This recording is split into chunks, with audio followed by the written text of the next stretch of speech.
Real football might be over, but the offseason, much like the city of New York, never sleeps. We got coaching changes, free agency, the combine, the draft, and tons more action to cover to get ready for the next NFL season. Who's going to be the next rising star? What new coach is going to have the greatest impact? What free agent is going to take your team from pretender to contender? Let us be the voice of the NFL news. As Coach Mike Dubb, the real AG Alex Givens, young RG Robert Garcia, and yours truly, Coach Defense, break down everything from the NFL offseason right here on the NFL Offseason Blitz. Let's go. Man, oh man, it is breaking news hot off the press. Let's get some tunes going here. Let's get him going. Let's talk about it. Let us talk about it. Yeah, man. Breaking news, ladies and gentlemen. For those who tuned in early, breaking news. So, ladies and gentlemen, we're all talking about the Maxx Crosby deal's probably been the blockbuster of the offseason. It is off the table. If you haven't been watching social media, it is off the table.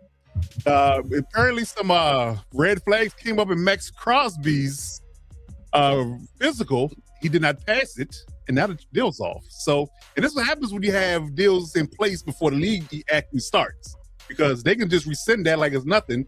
Ink's not dry, none's done, and Maxx Crosby has to go back to the Raiders. So we're going to talk about all that and more as people flow into the chat. I'm going to let you vibe off for a second. We're going to get things going. We're going to talk Maxx Crosby. We're going to talk free agency pool, winners and losers. We're going to get into all of the offseason news here on Offseason Blitz with the hit squad himself. So get ready. Let's roll.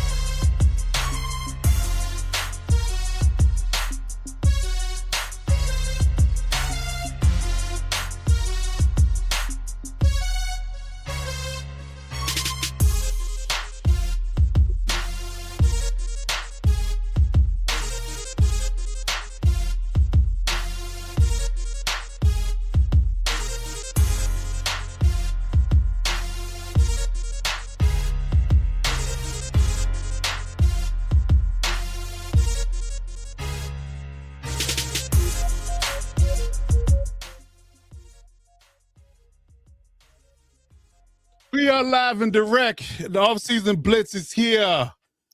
My guys, the 3/4 of the hit squad is in the building. As always, ceremoniously, we're going to get into it. So as always, man, you're here listening to, watching, and viewing the Lockdown Defense Sports Network. And I got my guy here with me, Mr. Over Under, King Parlay, the young Padawan himself, and card-carrying member of the Boat Gang or Don't Bang fan club, young RG, Robert Garcia is in the building. Yes, sir. Yes, sir. Yes, sir. And to follow him up with my other guy. Some people claim that they are all good, but none of them are real. The co-host of the Lightning Fast Fantasy Football Podcast, the Trenches Guru, Mr. I'm in 10 fantasy leagues and I'm still winning. President of the You Can Hate Me Because You Ain't Me Chiefs fan club. Give it up for the real AG, Alex Givens.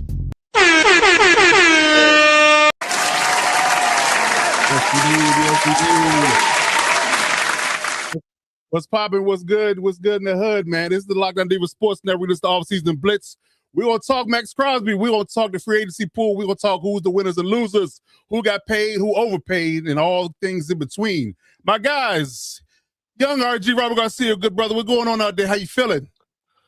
Man, Coach, I had to throw on the piss jersey today because I'm pissed. It's been as rough of a free agency start to the offseason as it possibly could have been for the Chargers and Chargers fans. Man, you ain't never lied there, man. You know, I'm just trying to manage my crash out. That's all I can really say to you. I'm just trying to manage it, man, because it's not looking pretty, man. I'm really disappointed in what the front office is doing. But we won't get into that. We're gonna talk about that and a bunch of other things as well. But yeah, I'm right there with you. the lack of activity they've exuded over the last couple of days is definitely disheartening for sure. But my guy, Real AG, let's give us a good brother. How you feeling today? What's going on over there in Chiefs Kingdom? Man, hey, I'm feeling a lot better than you two. That's for sure. Yeah. I wonder why. Right. Chief's a little more active, but to quote the great Pepper Brooks from Dodgeball, I'm shocked right now at what happened about an hour ago. Yeah. Yes, breaking news.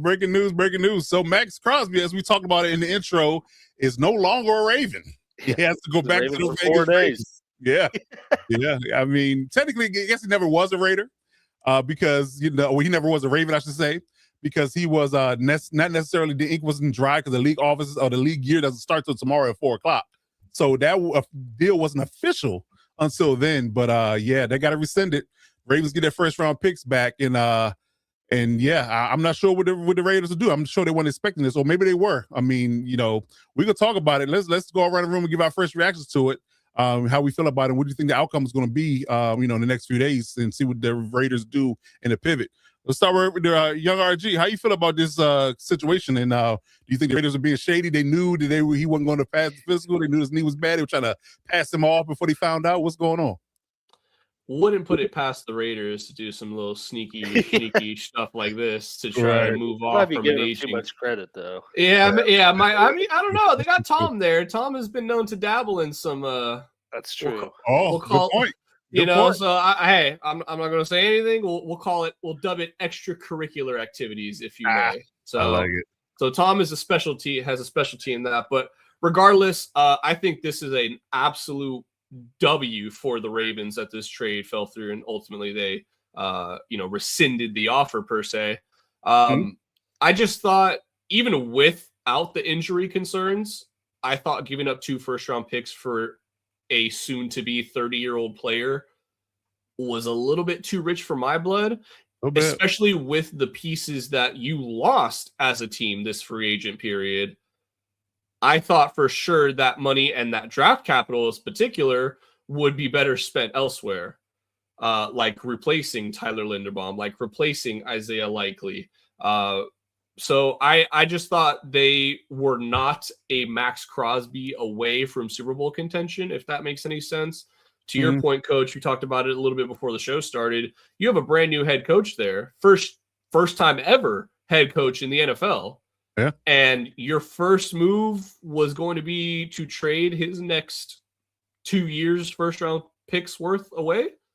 That's not when the team has many holes to fill, pause if needed.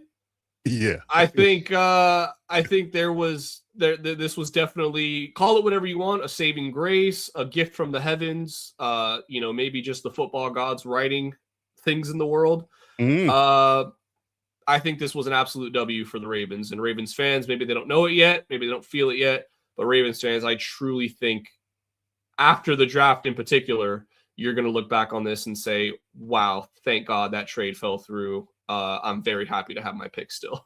I like it. Good stuff. All right, Real AG, what's your thoughts on this topic? What do you think is going to happen with Maxx Crosby going forward? Man, kind of like I said, backstage, I agree to some degree. Right there, little rhyme for you, but a little bit. I think it is, a godsend, or just kind of a lifeline, if you will, for the Ravens for getting out of character, trading first round picks when they don't normally do that for someone like Maxx Crosby. And then ultimately, God pulled some strings and was like, you're not going to do that. You're going to be the same Ravens we know. Here's your picks back. But from a perspective of just the situation, like, I don't know how the Raiders keep him. I don't know how they spent $187 million yesterday in free agency. Yeah, they did. Just added $30 million off of their space, or deducted $30 million from their space with him being back on the team. So, I mean, maybe it works out that he could stay there, but it's like the damage is done. Like, I mean, he went all off season with cryptic messages of like, I'm not going to be here anymore. The fan base already wrote him off. They're like 13-minute goodbye video. Yeah, like it's Right. it's done. So Yeah. like from this point, I don't see how the Raiders could keep him in there and not feel some kind of concern about their locker room. And then how, Maxx Crosby, the player, how is he going to feel good of like, oh, if I come back, like they're just going to send me off if I come back and look remotely healthy. So like, how does he have any good grace that, he's going to stay there and get paid again? And, for other teams that may be willing to take the risk, like they're not going to pay 2 first-round picks now. Like everyone knows that knee is shredded cheese right now. So, like He's being nice. I know, right? That meat is falling off the bone, they're Right. So it's quite the conundrum. I mean, I know we've seen situations like this in the past. Like I think I mentioned to you, Coach, Drew Brees failed his physical with Miami, and they didn't want to, take on the risk, and New Orleans did, and it worked out. And reportedly, the Cowboys are already interested in revisiting. I wouldn't put it past Jerry Jones to, be like, hey, I'll give you 3 first-rounders for that guy. Right.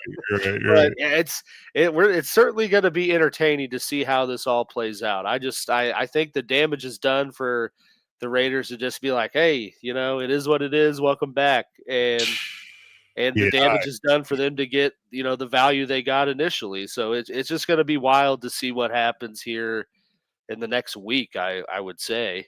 Yeah. Very much so. I definitely agree with all y'all sentiments. So y'all made some great points. Ed, man, what's going on, good sir? I would love to get your full perspective on this. If you want to drop us some information in the chat, let us know how you feel about this breaking news about Maxx Crosby. But from our perspective, for mine specifically, I think that you're right. Raiders will be lucky, very lucky to get 1 or 2 in at this point. You're absolutely right. Now the question is how much damage is that's a good point too. I mean, like I say, 29 years old. I mean, so do we, before I get into my spiel, do we feel like that was an overpay that the Ravens gave in its own right? Is that a consensus? So. It was overpay? Yeah, I mean, I don't know, because it's like premier edge rushers go for 2 first round. I mean, what we saw Micah go for that. Yeah, but how much younger is Micah? I get it. Micah, 100%. And before he had horrific knee injury with the Packers, he had really no injury concerns to be worried of. He's that young. That's true. You have plenty more years of control in him. I just feel like for a guy who's approaching the wrong, or I shouldn't say the wrong side, but approaching 30, I get it. At that position, it's not as much of a taxing, like, you could play a little bit into your 30s at edge rusher and still be very productive. But I just think the value of 2 first round. So you mean to tell me that it was essentially, well, I guess the Cowboys did get back an extra player with him, but I just don't see the world in which Maxx Crosby is worth almost what Green Bay or what the Dallas got for Micah. Right. I just don't agree with that. I mean, I'm not. It's definitely an apples to oranges comparison, but I think the precedent was set for elite pass rusher, and one that you're either going to pay a lot or is already worth a lot is worth 2 first round picks in a trade. So I mean, I didn't. Right. When it happened, I was like, oh, I was just like, oh damn, like I didn't think the Ravens would be in on this type of trade, but I didn't think like they paid a lot. It was just like, oh, like. It's, I would have thought he'd go somewhere where it'd be kind of ensured that the Raiders would be getting top 15 picks in return, in that, like, like I'm thinking like the Ravens is like, well, if it works out, like, those picks are going to be 20s, 25s or lower. But I mean, I didn't think it was an overpay at the time looking at it. My issue was the second first round pick. I would have been okay with this year's first round pick, especially since it was high. Because it was 14. Yeah. I would say give him 14 and maybe a player or a later round pick, but the 2 first, I feel like they're a little bit rich, like you said, to the point where he was coming off an injury and he's approaching 30. So, but yeah, What Ed's saying here is kind of what I was like. Maybe the Raiders weren't really in the wrong for sitting him, or yeah, or yeah. to the second, is that fine, or is it an excuse for the Ravens to back out? I'd be curious to know more about how these team doctor physicals go. Like, is it like, do they kind of just whisper in their ear, like, find something? Right. So we can say, see, yep, take them back. There it is. Yep. And- Yep. Yeah, the was it a Leo DiCaprio meme? Yeah, Yep. yep. There it is. Really, really, really quick before you go, Coach, I just wanted to throw out there. So we were talking about guys that, players that were traded, we were talking about value of 2 first-round picks. Uh-huh. And of the last 10 years, non-quarterbacks to be traded for multiple first-round picks, you have Khalil Mack, back for shocker, the Raiders also traded him. Larry Matunzel, Jalen Ramsey, those were both in 2019. Jamal Adams in 2020, which look how that turned out. Crazy. Yeah. Micah Parsons and Sauce Gardner last year, and Maxx Crosby this year. All those guys I mentioned before Crosby were at least 27 or younger, and they were all 26 or younger besides Khalil Mack in 2018, but he was fresh off a depoy. So I think, everybody agreed there. Like, yeah, that's worth it. So this really would have been unprecedented territory if this trade would have went through, because that's a whole 2 years older. Yeah. Yeah, you're not wrong. Like I said, I think the second first was a little bit rich. I would have gave him the 14 and maybe been done with it, or a later round pick in either this year or next year, but I wouldn't have gone 2 first in my opinion.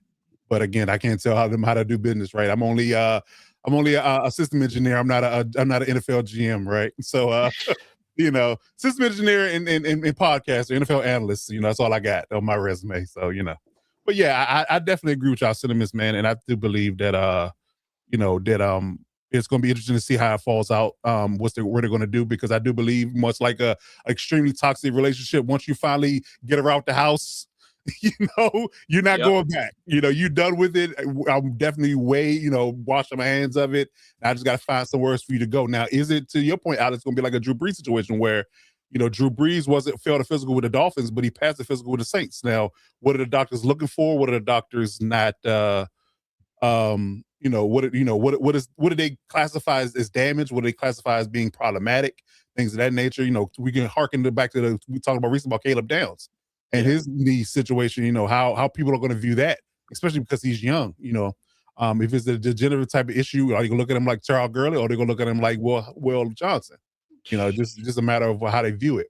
But yeah, so it'd be interesting, because I believe that they definitely have gotten to the point where they can't move forward with each other, for sure. So it's just a question of what they're going to move him for, and there likely will be less value now they know he's air quote damaged goods.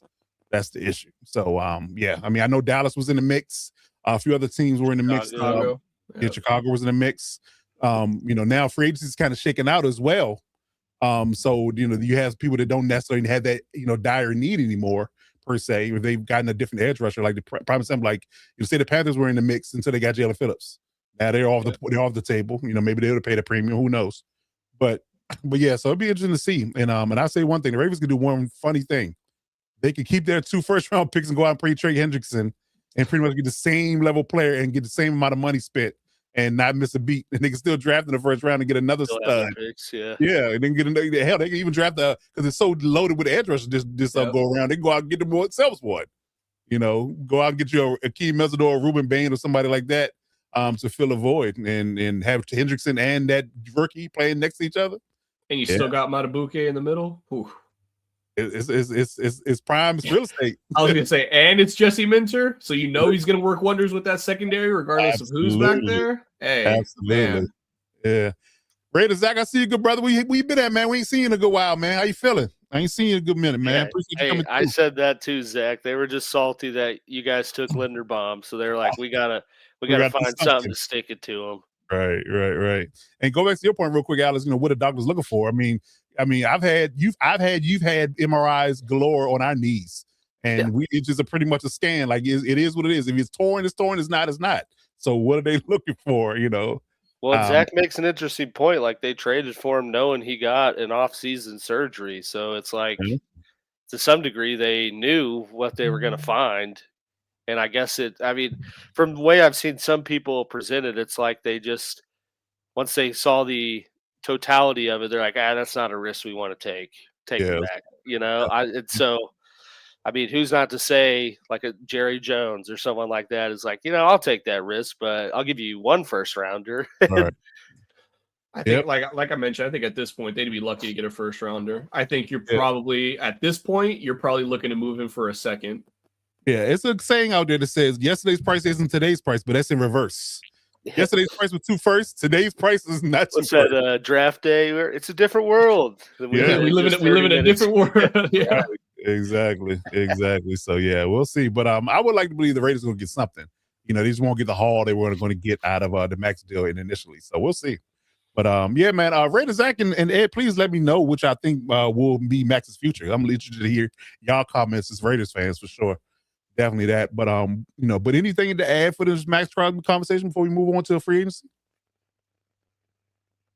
I mean, no, I just curious to see what I do think teams are gonna smell blood in the water and try to lowball the Raiders. Oh, absolutely. Interesting. It'll be interesting to see if they. Because I think technically looking at I think they can't afford to keep him. And I'm sorry, they could, but I feel like at this point you've burned your bridge. Oh yeah, I mean, I think numbers wise they can afford to keep him. Yeah. Locker room morality wise, No I don't way. know. I don't know that they can at this point, but it'll be interesting. That's kind of like to counter Raiders Zach's point. There is, Cowboys offered first and second, Bears offered 2 firsts. I don't think the Bears offered 2 firsts. I think the Ravens were the only team to offer 2 firsts, and that's what ultimately got the trade. Right. I think if the Cowboys offered a first and a third, and the Bears offered a first and a second. Yeah. But I don't know.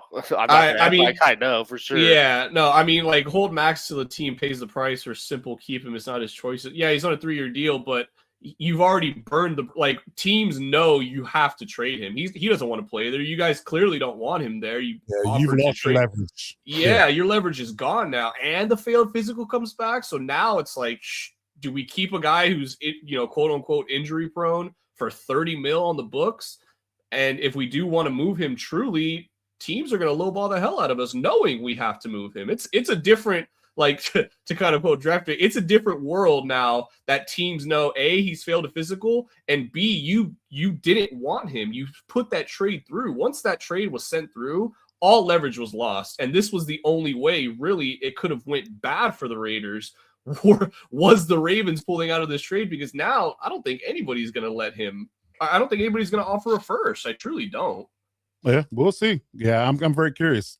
Because like I said, if he's healthy, he's whole, you get great production, but it's just a question of, how healthy is that knee? Is there any more lingering things that they didn't report? That's another thing. If there's some lingering things, say, hey, with the meniscus we reported, but there's some underlying issues here too. There's some instability with the LCL or the ACL kind of thing. If there's more to it, we might come out in the next couple of days, then we'll get more info, and that'll definitely give us an inkling of what is going to happen with him. But I agree, he's done in Vegas for sure. It's just a matter of where he's going to play next year. Yeah. But I'm on Trey Hendrickson watch right now for the Ravens already.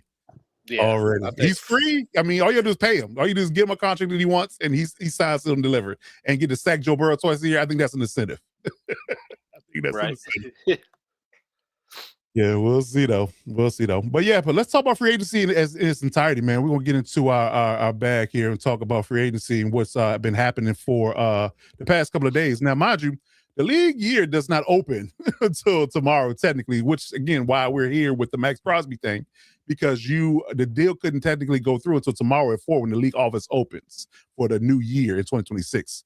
So with that being said, there have been some in principle deals that happened, quite a few actually. I think the majority of the top 100, 150 have signed to tentative deals that will be official tomorrow. So we're going to get into exactly what's been going on division by division and, kind of give our takes on it, who won, who lost, who overpaid, who underpaid, who got a steal, and give our analysis and assessments on each division from top to bottom. And then at the end of it all, we'll get to who's left and who we might predict if some future for some players are still free agents. But starting off, man, let's talk about the NFC West. The Cardinals and the Rams have been somewhat busy. I think the Cardinals have been way more busy than the Rams. Although the Rams, they are making a lot of moves, but they're making some impactful moves. from their secondary perspective for sure. So, starting Chiefs with hold secondary. yeah, pretty much. Yeah, at least the starters they took. Yeah. Yeah. So, again, benefits the Chiefs because the Chiefs end up getting first rounders, which I give AG a lot of credit. AG called the trade that Trent McDuffie would go for at least one first.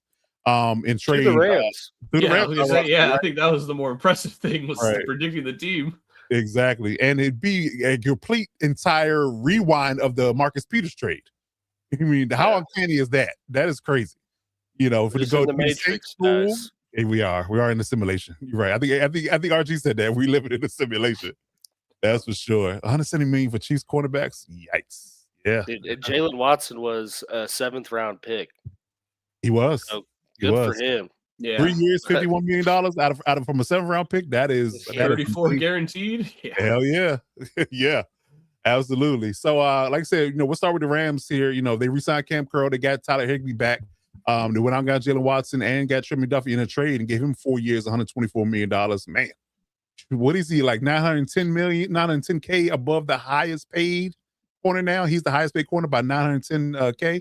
Yep. So that's interesting conversation. So the weak spot of their team, everybody kind of highlighted last year their secondary, and they went out and made splashes, and they still have a first round pick to spend in the draft there. So I think they're doing pretty well for themselves. The Cardinals had a complete overhaul. They got rid of Kyler Murray. Went out and got Tyler Algier, got Isaac Sumalu.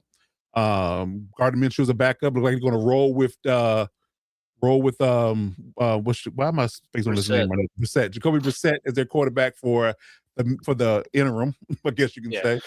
So how do we view the Cardinals and the Rams for agency spending at this point? You want to go first, AG? Yeah, dude, I'll take it. I mean, I think the Rams, like you said, made smart, impactful moves. Obviously understood the weakness of their team last year in their secondary. I mean, I think that was something we always said about the Rams. Like they were a stout defense up front, stout at pressuring QBs, but if there was enough time, they were susceptible down the field. And you saw teams in their own division carve them up in that regard. So for them to identify that, go get one of the best corners in the league while not totally ruining a whole bunch of draft capital, and doubling down with getting his running mate, who they've shown they're a very effective tandem in the right system. I think those were good moves. And I think with Arizona, they just kind of signified that they're rebuilding. They're just going to let their coach kind of build it from the ground up how he wants to through the draft, and I think be patient with them. I'm curious what their plan is with reworking James Conner and then signing Algier. But I mean, just looking at who they signed, like you could tell they know where they're at, and they know what it's a 5-year plan for them. You know about Sid's 5-year plan? Yeah, That might be a little longer than that. We'll see what happens. It might. And actually, to make this more interesting too, let's go back and forth. We'll let Archie pick one team because it's gonna be 2 teams per slide. So I'll let Archie talk about one team and let AG talk about one team, and I'll kind of give my overview as we move forward. Yeah. So we can get to everybody real quick. I don't want to belabor the point too much, but just give out a quick high level overview of how they did, and who's winners, losers, or who is the glaring overpay, underpay, whatever the case may be. So what is your thoughts on the Cardinals, RG? Yeah, I think that, like, to Alex's point, I think they just made a lot of smart decisions. I think a lot of these signings you're not investing too much money into really anybody here. And I think the one person you are investing the most money is for probably the best player you sign, which is Isaac Sumalu. Yeah. And you can always use more O-line. That's never a bad thing to go after, protecting your quarterback, because at the end of the day, all of these quarterbacks have ridiculous talent to have even made it to this point in their career. And if you're starting multiple games over the course of a season, bless you, Alex. If you're starting multiple games over the course of a season, you are pretty damn good, all things considered. So to get more protection for Jacoby Brissett, who, again, and I called this since the end of last year, I said they should just stick with Jacoby Brissett at quarterback. He is the perfect bridge quarterback to get you to this next draft, and potentially even another year after this next season when you finally do draft that quarterback, for somebody to, kind of mentor and lead in a way. So I think this is the perfect decision, and made this joke in the group chat earlier. Nobody's more happy that they're keeping Brissett more than Trey McBride. I'm sure he is ecstatic, and all fantasy owners of Trey McBride are equally as ecstatic, and rightfully so. So yeah, I think these were just all great moves in my opinion. I love the addition of Tyler Algier. Him and James Conner is going to be a great 1-2 punch. I honestly, like, all things considered, if it wasn't for the fact that this division is so brutal, I mean, you got two teams that were fighting for a spot in the Super Bowl, and the other team was in the playoffs who lost to the team that won the Super Bowl. So there's just so much other talent. I really do feel bad for Cardinals fans, man. This is brutal. It's tough. It really is. And to your point, you were spot on with the Jacoby Brissett take. And what is our slogan? Often early, but never wrong. Indeed. So yeah, a good call on that particular space too. But yeah, I mean, I would argue that the Rams are looking like, we're not talking what the draft is going to add to this roster, but I mean, they should be our early favorites to go back and compete for the division and the conference, just off the strength of who they brought back and who they retained. So yeah, I think they actually are the favorite right now. I think they're the betting favorite for the Super Bowl period. Yeah, right? yeah. Because like with the players the Seahawks lost, I think the Rams definitely moved ahead of them. Kind of peg. You're right. Mm-hmm. You're absolutely right. So yeah, so this will be interesting. But speaking of that, we talk about the other two teams in the division, the 49ers and the Seattle Seahawks. They got a lot of attention on this list. Not a whole lot of signings for the Seahawks let's go around the table again. Who wants to go with what and speak on that particular avenue or that side of the fence between the 49ers and the Seahawks. I'll take the Seahawks on this one. Okay. So I think that the Seahawks, this is the after effects of winning the Super Bowl. Yes. You're not able to keep 100%. that entire team that won 100%. the Super Bowl. A lot of guys want to go get paid, and rightfully so. A Uh-huh. lot of guys are, now that they have their ring, they're seeking other, I want career accolades, I want starting, whatever the case may be. So they lost a lot of big pieces in free agency this year. Reek Woolen is gone. He's over with the Eagles now. Boye Mafe is gone. He's over with the Bengals now. Oh my God, Kenneth Walker. Yeah. There's a reason why I forgot that. Yeah, that makes sense. I tried to block that out of my memory. So Kenneth Walker, of course, Super Bowl MVP, of course, he's gone as well. I think that, what did we talk about? That's like only the fourth time in history this has happened where Super Bowl MVP is for a different team next year. Yeah. But regardless, I did like the moves that they did. I did like the players that they did retain, specifically Rashid Shaheed. I thought he was an absolute must re-sign just with the draft capital that you gave up for him last season. You almost just couldn't let him walk in free agency, and he was a massive part for this team down the stretch with some very clutch returns. Even one took the opening kickoff against the Niners to the house, really set the tone of that game in that divisional round. So I thought just what he can do on offense as well, being a little bit of gadget guy, that was a great signing. You re-signed Josh Jobe, who was obviously lesser tier of the corners that you had, but you do still have Witherspoon over there. So, I think you feel a little bit better with Reek Woolen leaving in free agency. But I think the Seahawks they're going to be right back in that mix again next year. Going to have very dominant defense, extremely well coached. Sam Darnold is playing with some brand newfound confidence after winning the Super Bowl. He is officially off pumpkin mode watch. I think he has erased that from his resume forever. And you know what? Good for him, man. I think this team is going to be scary as they were, maybe not as they were, but very scary next season as well. And they'll be right in the thick of it come this division and come the playoffs. Agree. All right. What the 49ers look like, AG? Yeah, man. The 49ers, I'm not really sure what they were trying to accomplish, to be honest.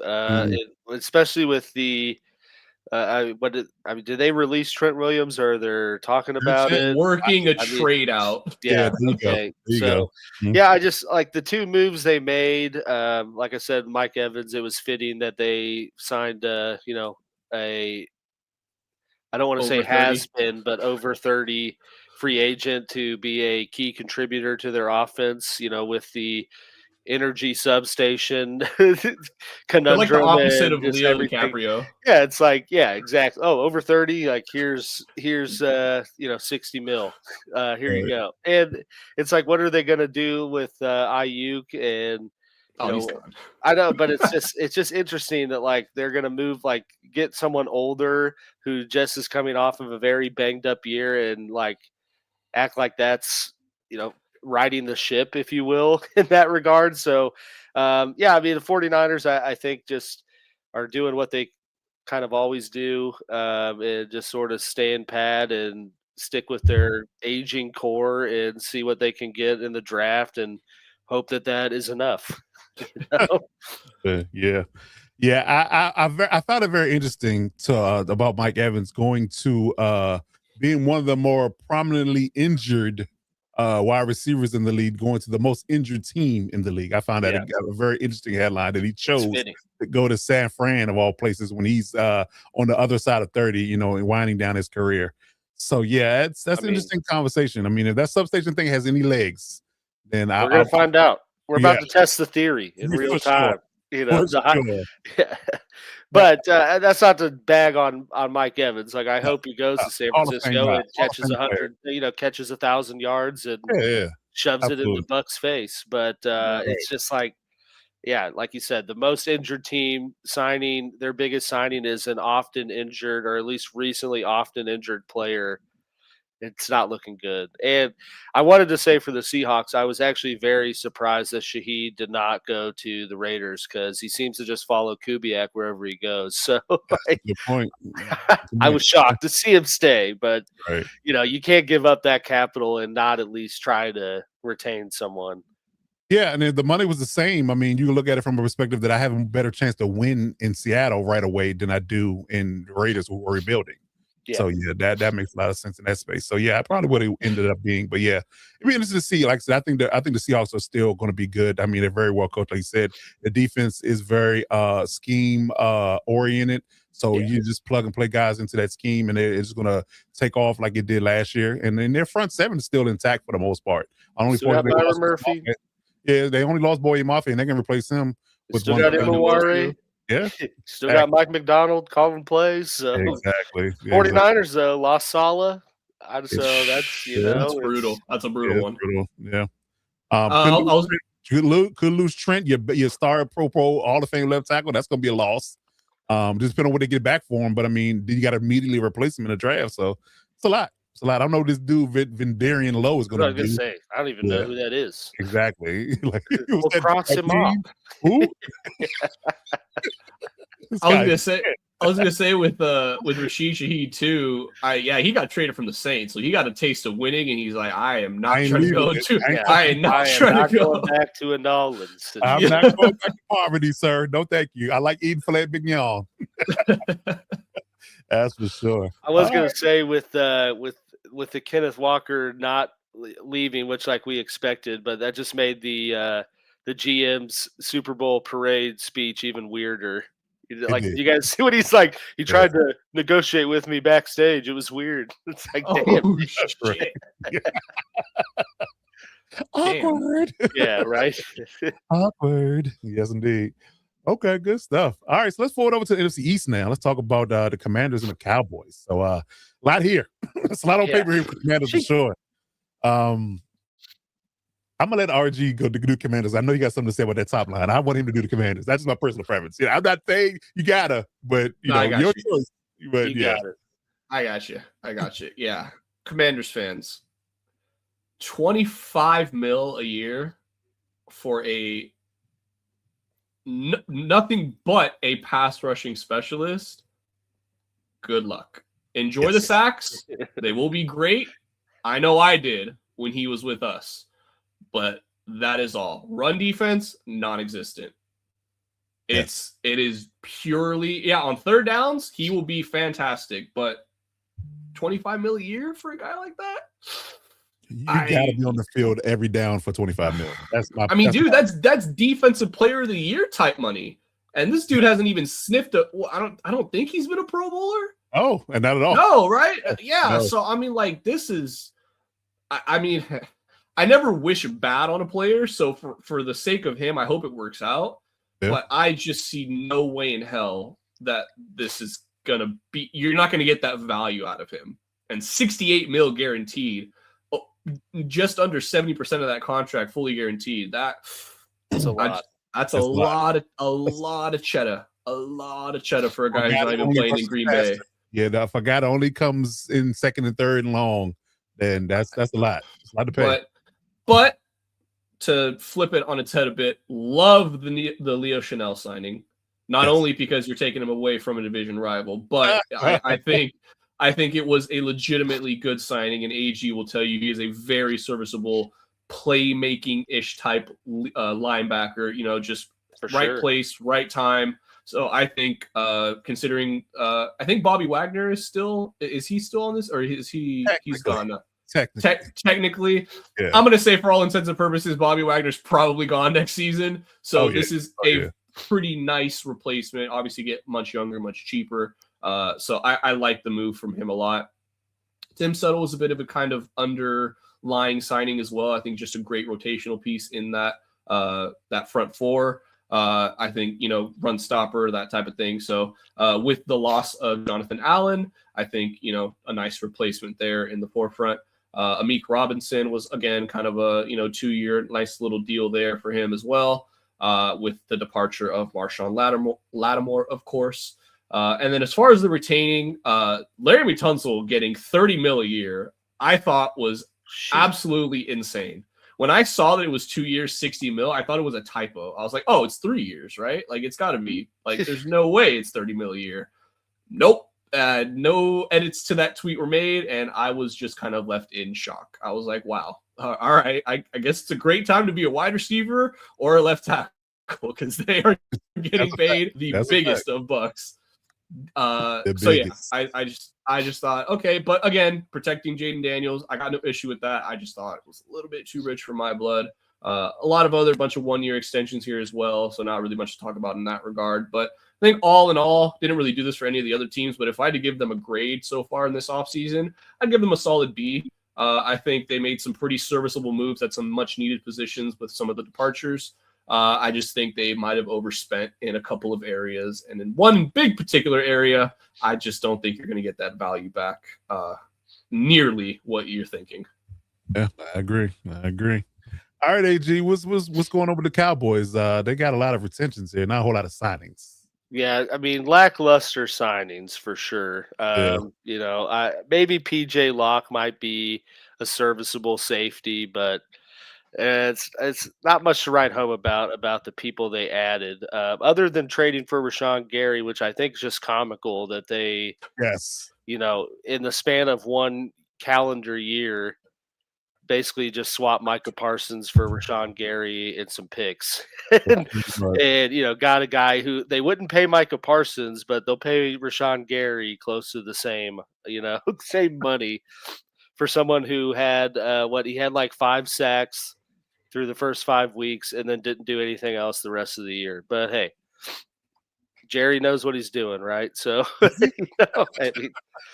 said no one ever. Yeah, there's a hint of sarcasm in there. But I mean, I guess respect that they, kind of like the Rams, understand where their weakness was from last year. Like, they obviously had a potent offense. Their defense is what was their Achilles heel, and you could see in them at least trying to make competent moves, I guess, to fix that. Obviously, Rashawn Gary being the biggest one. The other ones are just kind of probably depth pieces. Maybe Jalen Thompson, with that money, they expect him to start, but those other guys are just, rotational pieces. But I mean, we'll see if Rashawn Gary is enough. Just getting the Packers' old defensive line is enough to make their defense better. But I'd probably give this like a C+, B- right now, just based on the moves they've made. Okay. Good stuff. Quick note from Maxx Crosby's agent as he's back on a plane, a private jet going back home after being in Baltimore for his physical. It says Maxx continues to be on track in his recovery, and if anything is ahead of schedule, according to his surgeon, Dr. Neil L. Tracy. Maxx remains on track to return during the offseason program and will undoubtedly return as a dominant game wrecker he has been the past 7 seasons. So that is the official word from C.J. LeBoy, Maxx Crosby's agent. Just got to wrap that up, put a bow on that topic that we talked about at the top of the podcast. But yeah, interesting developments in Baltimore. What's And the agent supposed to say, though? I'm Max's knee is effed. right. Nobody get him. Yeah. Right, exactly. He's screwed. Oh. Indeed. Okay. But yeah, wholly overpaid Batman with Odafe Owe. I just want to say that. I mean, that's brutal. And I see why the Chargers were like, yeah, that's too rich for our blood if he's only going to be a designated pass rusher. So I get it. But yeah, he'll be great, on third down, trying to get to the quarterback. But really good and unique talent. I mean, 6'5", 243 pounds to run a 4.340 doesn't grow on trees. So yeah, he's a freaking athlete. But yeah, but like you said, to RG's point, he's really bad in run defense, and he can't be on the field on rundown. So that's going to be a problem for them. And yes, as a utility guy, that's a little off-putting for me to pay that much. Yeah. I would say though, I think Dan Quinn has a decent track record of getting the most out of his edge rushers.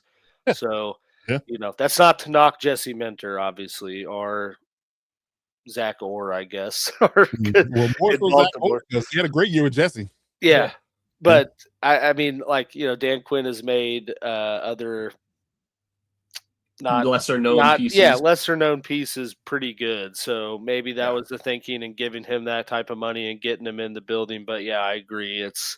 That's a lot, and crazy that a pretty good majority of the contract is guaranteed is wild. I will say this though, in regards to the team as a whole.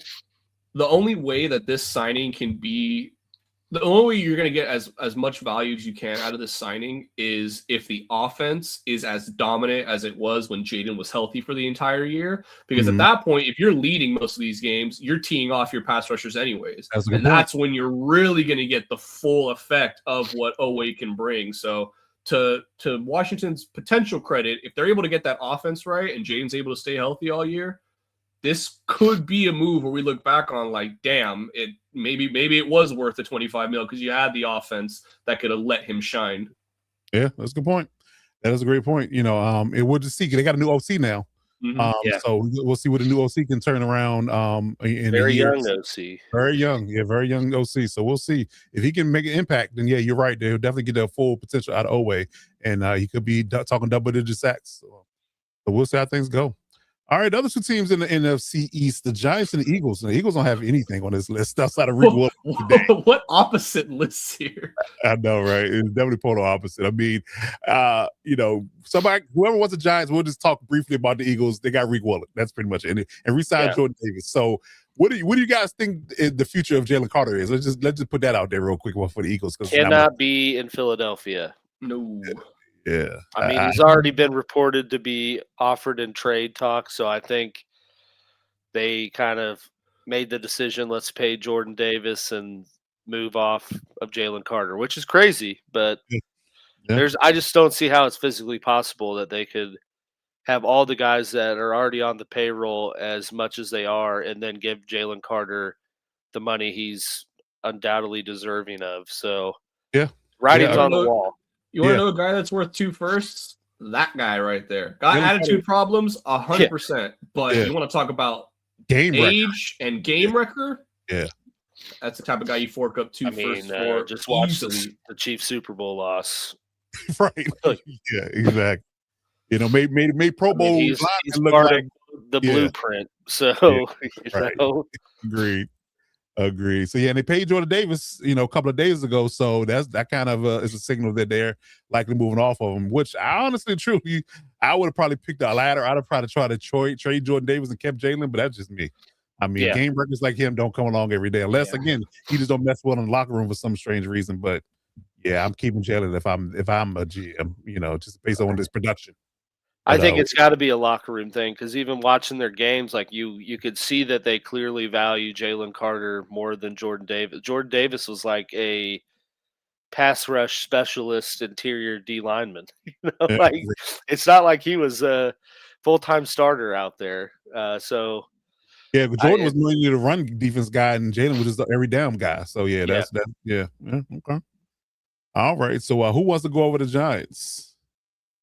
I'll let you start with this one. I mean, the Giants, it's pretty obvious that Harbaugh just wanted to get some of his old guys back to his new squad with Isaiah Likely, and it makes it even funnier. I saw a tweet like very early when Harbaugh signed, agreed to become the Giants coach, and they're like, Harbaugh was playing the long game, working out an extension for Mark Andrews just so he could sign Isaiah Likely to his new place, and that's exactly Right. what happened. How diabolical is that? It's That's wild. him and getting our Darius Washington.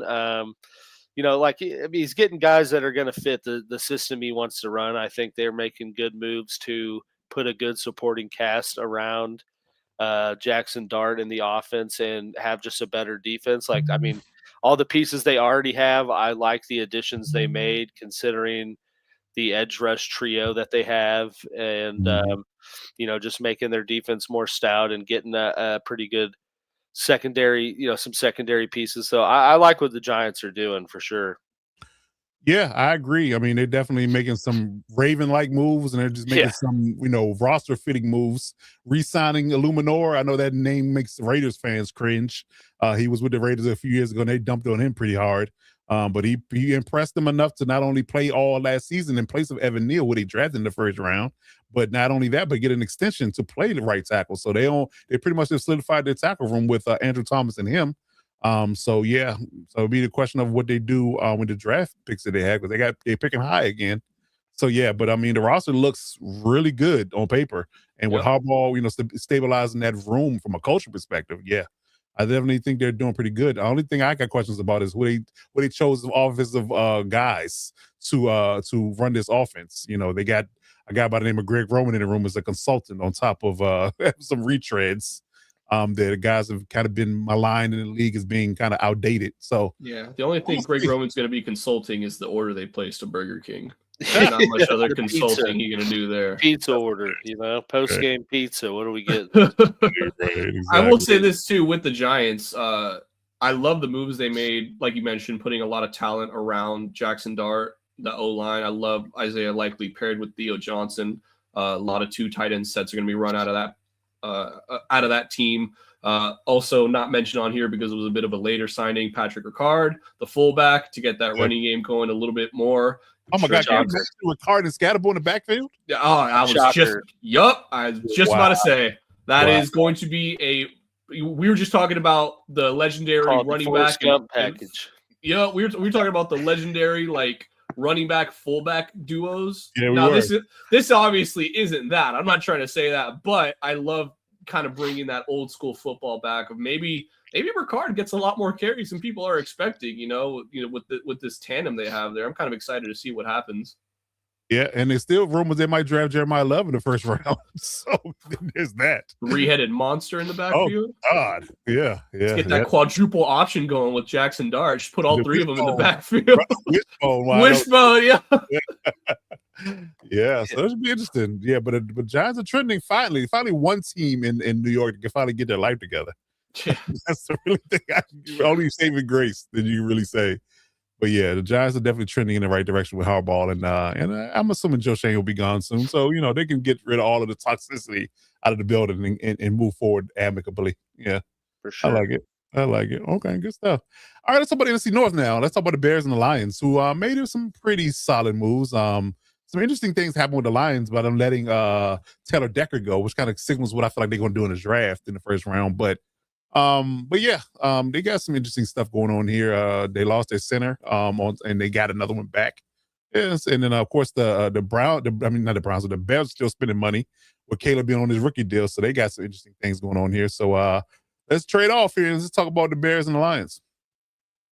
Yeah, I'll start with the Bears here first. I think the Bears kind of made the right moves given the surprise, I guess we'll call it, that opened up before free agency started for them, which was of course their last year's free agent big ticket signing of Drew Dahlman retired abruptly, and obviously no hate towards that whatsoever. If a player decides it's over and they want to hang it up, all the more power to them. We see a lot of these guys leave the league with tons of problems and things that I really don't want to get into right now, but it is a brutal league for a reason. So always got to give the respect to the players when they feel like it's time to step away. But to the Bears' credit, they pivoted in a really good way, trading for Garrett Bradbury, the center from New England. Now, obviously, I'm not going to go out here and say he's better than Dahlman or he's even the same level as Dahlman. But they made a good move to get a serviceable starting veteran center, which is really the only thing you can do when somebody of that caliber from your team abruptly retires. I fully expect the Bears to go center at some point in the draft, maybe in the second or third round. We'll see what happens in that regard. But yeah, I think they did a really good job of pivoting and bouncing back from an unexpected retiring. Love the addition of Kobe Bryant over on the safety spot, as well as Devin Bush. I thought those were their two biggest moves they made, and I thought they hit it out of the park with both of those. I'm excited to see Kobe Bryant away from that McDonald's system and see if he's really proving to be a starting caliber safety. Devin Bush, we know, is a very serviceable, great starting linebacker. So I think this defense is going to take a step forward next year, which is what they needed this year. Caleb Magic might actually be, will result in some more wins now that the defense can hang up a little bit more. Okay, good stuff. All right, AG, what you got on the Lions?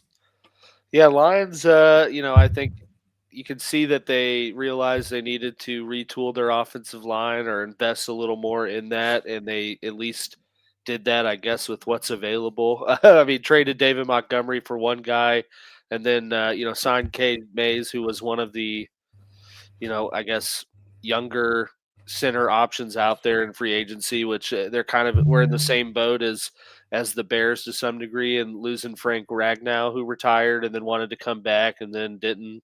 And so you knew they needed to do something at center. But yeah, I'm kind of scratching my head at what they were doing by moving off of David Montgomery, which was an effective 1-2 tandem in their running game, and then replenishing that with Pacheco. Obviously, like I said, I love Pacheco, but I think it's pretty obvious that dude has no vision as a running back. So, I mean, I don't know what they think they're going to get out of him, but yeah, it to be seen, I guess. But I agree with you that I think the moves they've made and moving off from Decker kind of signifies that they're going to go offensive line early, in this draft. Right. Got a new nickname tandem of running backs there. A different kind of Knuckles. It's actually belonging to a different animal. Knuckles. Of the moose variety? Yeah, of the moose, of the Canadian type, we'll say that.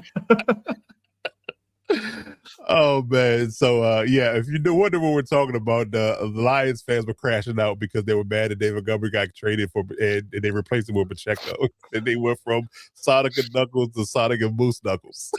Yeah, I agree with that. Oh man, that is one of the funnier tweets I've seen in a good while. Yeah, that was good. Ironically enough, better nickname than Sonic and Knuckles. Right. Yeah. I'm not a guy you want to be called Moose Knuckles, though. No, hell no. Not for him, but for us as fans, it's 100% a better name. It's never going to be said on air. That's no. Yeah, no, not at all. No. But maybe in a hot mic situation, but not live. That's for sure. Oh man. Damn, I would love a commentator if Pacheco ever breaks one off. She'd be like, and there goes Moose running down the side. The Moose is loose. The Moose is loose. God. Oh, that's not going away. Hell no, it's not. Oh, that's hilarious. Yes, the Moose is loose in Detroit. Oh, it's fitting because it's cold up there. They're right next to Canada. Yeah, it's fitting. Oh man, good stuff. All right, so let's talk about the other two NFC North teams real quick. The Packers and the Vikings. Interesting. Again, not a whole lot of signings in either team's perspective, or one trade, mostly retention. So, I guess we can get through this really quick. It's not much here to talk about outside of clearly Zaire Franklin going from the Colts to the Packers. In a quick trade, they were trying to get off his cap number. In a space, they moved them over to the Packers. They lost Quay Walker. But yeah, I mean, not this Took Vikings your boy team. St. Juice. Yeah, they can have him. Yeah, it is. Yeah, you didn't play that bad for us, to be honest with you. But I mean, but Minter's gone, so I feel like the Minter magic is going to be gone with him. Agreed. And got Sky Moore. Hey. Oh yeah, Mr. Stonehands. Yeah, him. Okay. I remember when the Chiefs drafted him and teams were like, how did the league let Sky Moore fall to the Chiefs? And then they saw him play and they're like, that's how. Well, never mind. Right. He did catch a touchdown in the Super Bowl. That's about all he did. That's his highlight. The pinnacle of his career. Yeah. Yeah. It says something that San Fran traded for him and then said, we're good. So, I mean, holistically, let's just get this out there. So what do you put?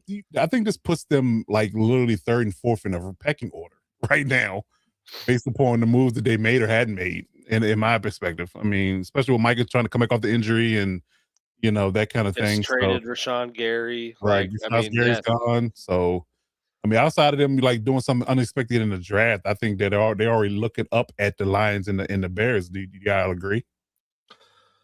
I think the Lions is a bit of a tougher one. We'll see what happens in their draft in regards to that running game as well. And I think, like you mentioned, it really just comes down to Micah. If Micah is back and healthy and beating Micah, then I think the Packers are still right there for this division. Yeah. Right there with the Bears. I think you put the Vikings at the bottom. Yep. And then Lions and then Packers, Bears. That's how I would assess that. Okay. Just because it seems like every year the Packers don't do much and they're always right there. Relevant, right? Yeah. It has some stuff with the O-line too, because clearly Eldon Jenkins and Rasheed Walker got let go. So they got some stuff to do there. But yeah, so we'll see. They resigned Sean Ryan, so that's good for them. He was pretty good for them in the last couple of years. So yeah. I will say though, the Lions do have a last place schedule. They do. And somehow the Vikings finished ahead of them last year. So that the Lions could be very scary this year. Yeah, I mean, especially playing that fourth place schedule, they definitely should get some easy wins out of the schedule. So yeah, we'll see. There's still rumors of Kyler Murray potentially going to Minnesota as well. So you got that nugget to kind of broach when it comes about. But yeah, I mean, yeah, I definitely kind of agree with that order. I mean, you can flip flop between 2 and 3, but sure, I think the Bears are the cream of the crop right now, and how things have changed. Quickly. Yeah, for sure. How the turntables. Yeah. All right, so let's talk about the NFC South, man. We kind of browbeat the Tampa Bay Buccaneers a little earlier with them letting Mike Evans go, and they haven't done much of free agency either. Getting Gainwell is a pretty good ad with him and Bucky Irvin. Anzalone, the linebacker, because clearly Levante David is a day-to-day, year-to-year kind of linebacker at this point. The re-sign of Kate Otten was kind of weird to me because, I mean, he hadn't really done much of anything of noteworthiness, and he got 10 a year from them, 20 guaranteed. A little rough. But the Saints, ironically, have made some interesting signs, in my opinion. So anybody want to cover them? Yeah, how the hell do the Saints keep doing this? It feels like every year we go into offseason and we're like, oh, Saints are a negative cap yet again. I mean, it's not just negative. It'll be like $50 million. No, that's a great point. They're the negative team, Right. I think they were even worse than the Chiefs, and they were down there at the start. They were last, they're always last. And since Peyton was there, they probably spent about 6 to 7 years bottom of the barrel is cap space at the start of free agency. By the time the league year starts, they're solvent and literally have money to spend. I don't know how they do it. I was going to say, not only are they solvent, but they got, like you said, they got money. Like, where the hell? Like, David Edwards, that's a great signing. 4 years, 61 mil? What the hell? Travis Etienne. Now, I don't know what the hell is going to happen with Kamara, so Still, Travis Etienne, Caden Ellis, I thought was a really underrated signing as well. And then, Ryan Wright. Wow, that's kind of a little bit of a tongue twister name. Ryan Wright. Punter, whatever. Noah Fant, serviceable tight end. Blocking tight end more so, if anything. So I like those moves. And I think it's weird with the Saints because I don't think they're anywhere near competing, but you're also in the NFC South, which means you're right there to compete. Be competing every year. And with what Tyler Shuck showed last year, I mean, hey, I gave the Saints fans a lot of shit last year for what I thought they were going to be. And shocker, they were not great, but they were better than I thought. Hey, the Saints could definitely make some noise this upcoming year. I will say that. Yeah, I agree. I think they're going to be looking up at least one team in this division based on what they did, and we're going to get to them in a minute. And I'm very proud of what they're doing over there because I was very skeptical with their owner and his cringeworthy moments that he's had, but the GM Dan Morgan and the coach Canales, they're definitely doing pretty big things over there. But I'm gonna give a quick PSA to Todd Bowles. Sir, you're coaching for your job based upon these things already. I'm sorry to tell you. Oh yeah. You're coaching for your job, sir. If they don't finish, at least make the playoffs, I think that he's got to be gone. But well, I won't put the cart before the horse. But yeah, they're not doing much in free agency yet, for sure. And a lot of the good guys are gone, so we'll see. But yeah, I do like what the Saints are doing over there, and it's trending up. I mean, I think that with them having a nice, really good, innovative play caller in Kellen Moore, I think they're trending up. And if Tyler Shuck can play serviceable game manager type football, they should definitely be above 500 this year, for sure. Yeah, for sure. and I would say that them signing ETN, same with the. I know we'll get into the Chiefs later, but I think that signifies that both of those teams know that Jeremiah Love's not making it to them at 8 or 9. So That's a good point. That's a good point. they saw the combine buzz heating up and knew they had to address running back in a different way, and that's why you see him, throw this type of money at ETN, which I don't know that was necessarily a great investment, but they had to do something if they wanted to beef up the running back room. Yeah, if he stays healthy, I think they'll get 3 good years out of that deal. The 4th year might be a little stretch. They might have to rework the deal or something like that. But if they front loaded it with his guarantees, then he'll obviously can rework his deal, and it won't be a big cap hit to either move him or rework his deal or restructure it. So, yeah, but yeah, I like the signing though. And then if they could trade potentially for some more capital or players, that'll even make it even better for them. And I think didn't they restructure Kamara's deal to where there's essentially like no guarantees left or so? I feel like there was some I know there was a restructure that happened. I don't know exactly. Restructures going on in New Orleans for the that had to happen. But yeah, I think that signing also signifies they're moving off from Kamara somehow, some way. Yeah, I agree. And I think they'll get a pretty good price for him. I ain't Maxx Crosby level deal, but yeah, I think they'll get some for him. Yeah. So okay. All right, let's talk about the Panthers and the Falcons. They've been pretty busy in free agency, for sure. I would say that the Panthers didn't do a lot, but they did 2 big ones. Yeah, big ones. Signings for sure. Impactful. Going out and nobody saw. This is one of the shocker ones for me. I did not see Jalen Phillips going to the Panthers at all. I mean, either going back to the Eagles or going somewhere else that kind of look more like a contending team. But I mean, hell, I guess you can't turn down 4 years, right? 120 mil. No, I'd go to the Panthers too. Yeah, and he did make the playoffs last year. He won a division, so hell, what I mean? Yeah. Then he paired him up with Devin Lloyd, 3 years, $45 million, which I think we all thought it was pretty inexpensive for his talent level, right? Yeah. Only 25 guaranteed too. That's shocking. I know. That's crazy. 15 a year. I mean, that's pretty rich for a linebacker if you think about it.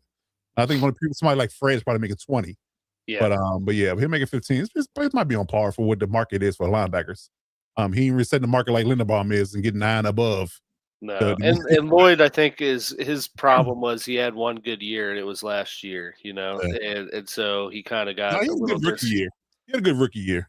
But the other 2 years were a little bit, I don't know if that was a dysfunction around Urban Meyer or whatever the case may be, but they had. I mean, he's had 3 coaches over that time frame. Yeah, Liam Cohen, Peterson, and Urban Meyer. So yeah, it's a lot going on over there in Jacksonville.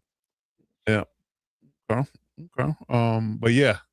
So who wants to talk about the Falcons? Because I'm very curious about what I feel about this team and what direction it's going. Because I'm curious. They made the right decision in signing Tua, the only other left-handed quarterback in the league. So, I mean, props to that, I suppose, in terms of either him or Penix. But I'll say this. If Tua is Tua is a great backup. I'm talking purely backup. Yeah. If you need him to start for a month, he can go 2-2. And that's essentially what a backup's job is to at least go 500 while the starter's out. Mm-hmm. If you are relying on Tua to win you games, you're cooked. You're not going to get winning quarterback play out of a guy like that. It just is what it is. I love this move because of the talent they have there already in place. You retain Kyle Pitts with the franchise tag. Drake London is a bona fide number 1 wide receiver. Mm-hmm. Bijan Robinson might be a top 5 weapon in the entire league. I mean, the dude can catch, can run. He runs like a freight train. It literally is like young Derrick Henry with catching ability. He just looks ridiculous when he's moving and sprinting down the field at his size. So and obviously you retain Austin Hooper as well. So I think they have a ton of talent around that team. And Tua can work with that. Obviously, we saw him with prime Tyreek, Jalen Waddle, Devon Achane, and even Jonnu Smith a little bit last year. So we know Tua can work with some pretty high octane weapons. But this is obviously all for Michael Penix. So we'll see what happens. Kevin Stefanski, you got a lot to work with on the offensive side of the ball here. And they're the only thing I will say about the Falcons is they are screwed in the draft this year. Traded away your first round pick last year for James Pierce. Yeah. And that's not going so well. Right. So we'll see what happens in that regard. But the Falcons, again, it's the NFC South. It's anybody's division, really. So can it be theirs this year? Let's see what happens. Yeah, I think it's the Panthers to lose, in my opinion. To lose? Yeah, I think it's the Panthers division to lose. Damn, okay. I mean, I'd have more confidence if they actually won 10 games or something, but they backpedaled into that division because the Bucks lost. Did, but they didn't have Devin Lloyd and Jalen Phillips either. On top of having two young passers that they're grooming, and you got you got your boy Derek Brown in the middle of this defense. They're going along with Jalen Phillips. Yeah, that's a lethal combination. Ascending, Yeah, T-Mac. exactly. Right. Yeah, exactly. So, yeah, I think that this is their division to lose for sure. Did lose Rico Dowdle, though. That is a massive loss. Supposedly going to get Jonathan Brooks back, so. Yeah. So if he comes back. I forgot about him. A lot of people do. It's been a minute. It has. The Falcons signed Tua. I agree. I think Tua only found a spot because he went to a team that also has another left-handed quarterback. And, we saw Drake London talk about this last year and how difficult it was to go from Penix to Cousins just because it's a different looking ball, different throwing mechanics. So, he found the ideal spot in that regard. But, they're screwed at QB. They're screwed at trying to build for the future, at least right now. So I also think it's funny that they re-signed two guys that they let walk in the past, and Hooper and South. Yeah, right. So, that was interesting. I thought Hooper played for them before. Yeah, that's interesting. Yeah, he did. That's where he got a bag from. I was gonna say he was actually pretty solid. Kind of good 1 year, and then I think New England threw a hell of money at him and Hunter Henry, and then we're like, oh, Hunter Henry's the only good one. Right. Or only decent one, I'll say, Right. But yeah, I think you just saw a team that kind of Atlanta understands that their back's against the wall to some degree, and they just needed to make some serviceable moves to get people in the building, really. Yeah, we'll see. I won't call it a hot take, but it gives me, I have what they call a gift of discernment, right? I kind of feel things don't, my spidey senses, my force sensibility, kind of kicks up, and I kind of get a feeling that something's going to go wrong. I have a feeling that this particular outfit in Atlanta is going to go bad. I have a feeling. I don't know why, but I just have that feeling. I don't like what's going on there. Penix is hurt, coming back from it. Sua's one hit away from being hurt every single play. It's a weird dynamic. What they're doing online, I'm sure. Still got Kirk Cousins there. Right, still got Kirk Cousins there. Technically, James Pierce is in jail or facing jail time. It's a mess. There's a lot of red flags and dysfunction going on over there. Even the fact that he got Stefanski, I'm not sure if he can't rectify this dysfunction in Cleveland, he damn sure can't rectify the dysfunction in Atlanta, and without all that going on. So no, he's not a dysfunctional fixer, in my opinion. So we'll see. It just gives me pause about what they're going to do. That's why I say it's Carolina's division to lose, in my opinion. The Saints are still rebuilding. The Buccaneers aren't. We don't know. They're like I said, Bowles fighting for their job, and dysfunction in Atlanta. I think it's Carolina's division to lose, in my opinion. I agree with that, Coach. Yeah. Okay. All right, so let's move over to the AFC. Let's talk about the AFC East, the Bills and the Dolphins. Apropos talking about Tua, and they ate $99 million of dead money to get rid of him, in order to sign Malik Willis to a 3-year deal.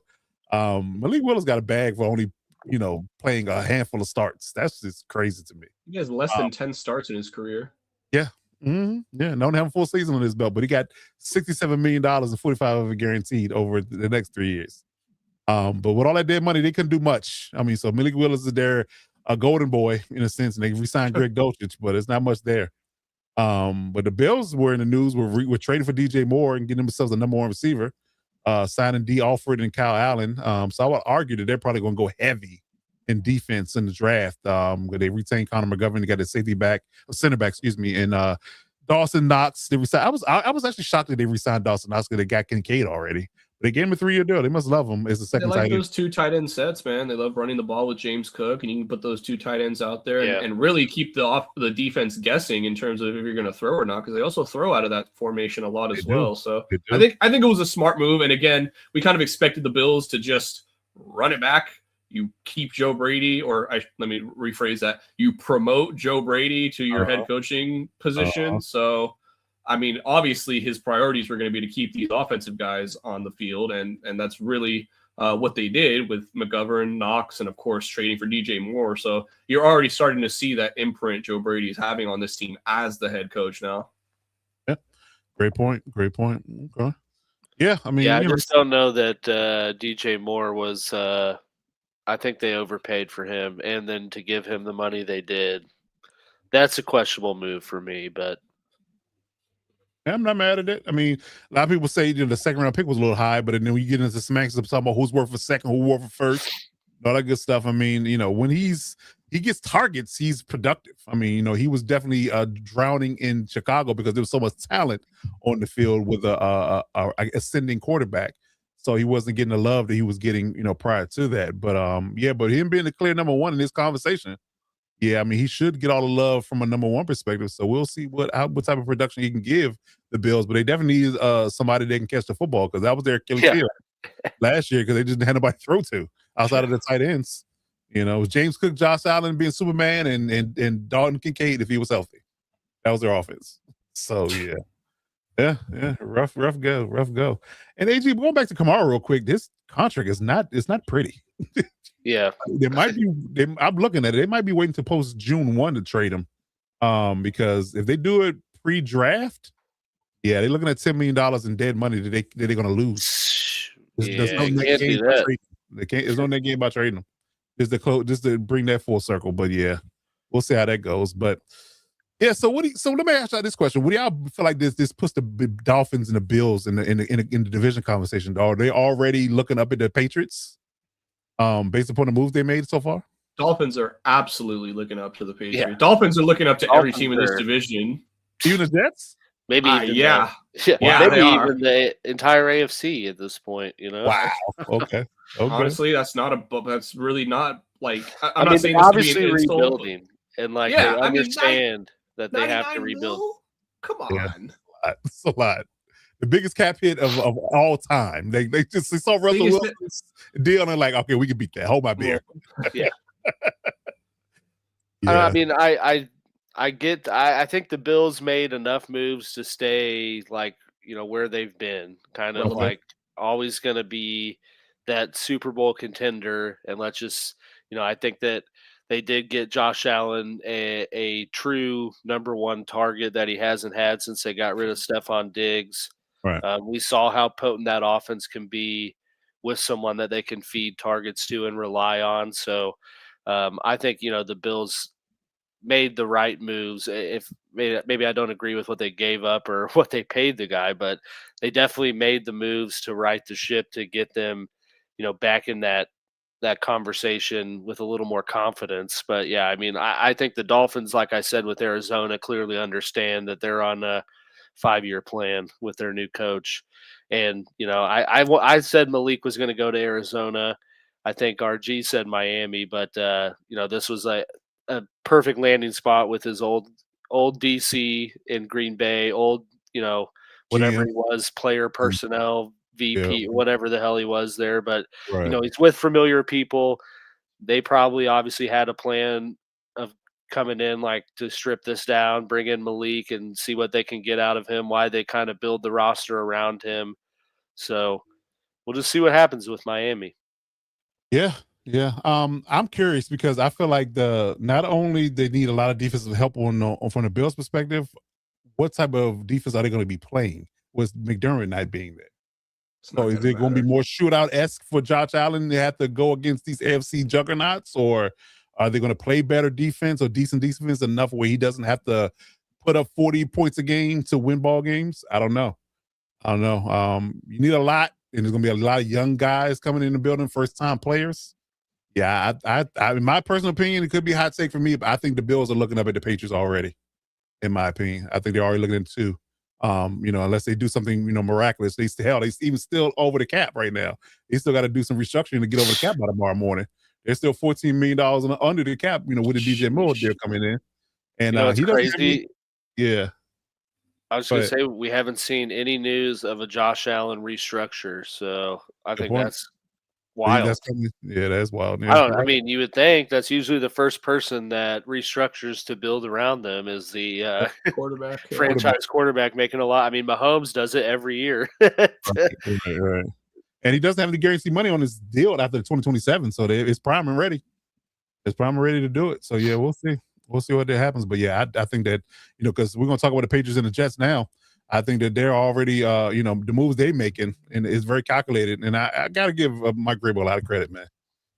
Just to turn this franchise around so fast, get to the Super Bowl already, and be prime and ready to compete going forward. For the next 2 years, maybe 3 years of Drake May's rookie deal. Yeah, it's 3. Yeah, I guess.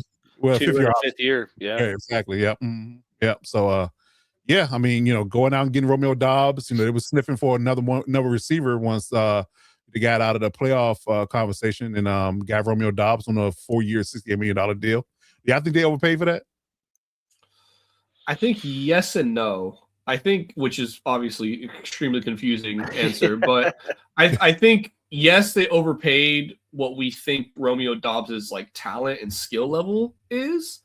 I don't think they overpaid in the fact that with this offense, with Drake May, I think Romeo Doubs is going to have his best year in the NFL next season. And I think if that's the case, I don't think you can really say it was an overpay. I mean, Doubs is just in a very crowded room in Green Bay. Yep. But like when he was given the chance, he did pretty good. And when everybody else was hurt, it was just him. He scored, at will.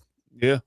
So I mean, it's not like they made him that's not like top 10 money, so I wouldn't say they overpaid. Like looking at another team in the AFC South, we'll get to them. Yeah. So no, I don't think they overpaid. And then the other moves, like Vera Tucker was the guy we talked about a lot. Yeah, great move.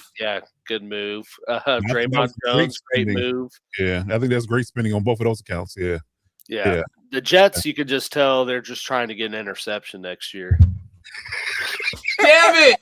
You took it from me. I was gonna say it. I was like, with Minka, like they finally gonna get a pick this year, man. I love it. You took it right from under me. I'm sorry. I just think there's just a bunch of shit at the wall. Hopefully, something sticks because I don't see the vision here. Hey, look at the bright side. They upgraded at QB. Did they? I don't think so. I don't think they did. Over Justin Fields? I mean, at least Geno Smith has had productive years in this league. We can't even say that about Justin Fields. Well, okay, so you go from one spectrum to the other. Like it's like Jekyll and Hyde. Like Justin won't throw the ball, so he can't throw picks. And Geno throw the ball too damn much. He throw too many picks. So you get the best of both worlds. Like, that's true. We don't want to throw picks this game. Put Justin in. Okay, we don't care. Put Geno in. It's just weird dynamic. I don't know. I'll give you this. More exciting with Geno Smith at quarterback because you never know what you're going to get. You might get a moon ball for a touchdown. You might get 3 picks in a game. Yeah, but at least it's exciting. Yeah, I guess there's going to be some throwing, Right, yeah. Justin looks for his first read. If it's not there, I'm running. Which is in its own way exciting, but I don't. I wouldn't say it's an upgrade. But, oh God! If somebody's fast rushing it, y'all remember that? He screamed, "Oh God!" with the the hot mic. Yeah, exactly. Man. Yeah. So, I mean, some nice pieces up front. I got Joseph Osai replaced Jermaine Johnson. Demario Davis going full circle, going back to the Jets where he started. Yep. Same thing with Geno going full circle. Mika being traded there. Kingsley going there, another edge. Yamato is a really good run stopper. Actually targeting him with the Chargers to get him potentially as a depth piece. Yeah, I think, Dane Belton, they paid him a $4 million deal to be a rotational guy. Breece Hall, we don't know what's happening there. They franchise tagged him off. Exactly. Spent all that money on everybody else, but he won't give him no contract, right? That's weird. And you were looking to trade him mid-season anyway, so yeah, it makes sense to franchise him. Yeah. Again, just throwing stuff at the wall, hopefully it sticks. It's just what the Jets do, right? So yeah, we'll see. I'll say though, it seems to be it seems that outside of McDuffie and I guess Jalen Watson, a lot of teams are a lot of these corners are taking these 1-year deals that I didn't think they would. I thought Reek Woolen, I thought Nashawn Wright coming off a Pro Bowl year was going to get some multi-year deal from someone. So it's just interesting to see some of those secondary players that were at the top of the totem pole, so to speak, going into this are taking these prove-it deals, Okay. Do you think it's a byproduct of what's in the draft? Because it's about 5 or 6 good corners. I think so. Yeah. No, I 100%. But it's just it's Reek Woolen, especially. I thought for sure coming off a Super Bowl win, I agree. Being an effective player, being one of the most fastest corners in the NFL. Someone was going to give him a 3-4 year deal, and he went for one to Philly, which makes no sense. But they already have 2 starting corners there. We got Mitchell and DeJean. Yeah. So what's he get? I don't know, but unless they want to throw him at safety with the departure of Reed Blankenship, but I just don't see that. Well, no, I mean he can play the outside corner because Cooper DeJean plays the slot. That's true. Yeah, so he can just put the opposite side of Quignon. Quignon, yeah. Yeah. Yep. But still, yeah. I think it's also like you mentioned about the oh my God, blanking the cornerback market and the fact that the draft is not so hot. It's really not a hot wide receiver draft either. And I think that's why you're seeing a lot of these wide receivers go for some big money. It's because a lot of teams don't really feel like they can get a starting caliber guy. Like last year's draft was a major wide receiver draft. I think even the year before that, there was there's been some pretty hot wide receiver drafts in these last 5 years or so. So I'm not totally shocked to see a lot of teams overpay for some vets maybe. Yeah, and a quick nugget about the draft, there's a lot of good slot receivers in the draft, but not a lot of good outside receivers. So if you don't need a slot, then guess what? Right. Right, exactly. And he might actually go to you guys, Alex. I know, I wouldn't be mad. But right. So in that space, if you're not looking for a slot guy, you're looking for an outside guy, then you're looking elsewhere, obviously. So that's why to your point, RG, a lot of guys got paid from a wide receiver perspective. But conversely, the corners aren't getting paid because there are good corners in the draft. Yep. So it's a good dynamic that you brought up. So I like that. All right, so let's move on to the next group, the AFC North. We talk about Maxx Crosby. Clearly, this was recorded or taken down before Maxx trade got rescinded, which leaves the Ravens with practically nothing on the books in free agency. Yeah, lost all their players and got nothing. Yeah, right. Only thing they did was resign Huntley. Yeah. Pro Bowler Huntley brought him back. Yeah, pretty much. Pretty much. And not much on the Bengals side either, which is weird. With all the needs they have on defense, they did get 2 defensive players in Boye Mafe after losing Osai, and they got Brian Cook from the Chiefs, right? Yep. Right. Yeah. So not a lot going on here yet. So hopefully they'll maybe I won't call it bargain bin shopping for the next couple of days, but they'll make some moves going forward. But it's the Bengals. That's what they do. They bargain bin shop. They do. They're the more bin shoppers. Per Adam Schefter, Raiders have already received calls from several teams about Maxx Crosby. So don't say. Also, unrelated to football, but Bam Adebayo scored 83 points. 83. That's wild. I was going to bring second most all time in a game, and from a center. Yeah, that's stupid. In a guard-driven league, a center scored 83 points. That is insanity. I just hate that he had to knock Kobe down one. I know that sucks. I hate that. I'm a Lakers fan. Love Kobe. So yeah, that sucks for him for that record to fall to third. But yeah, I agree. That's insane for him to drop 83.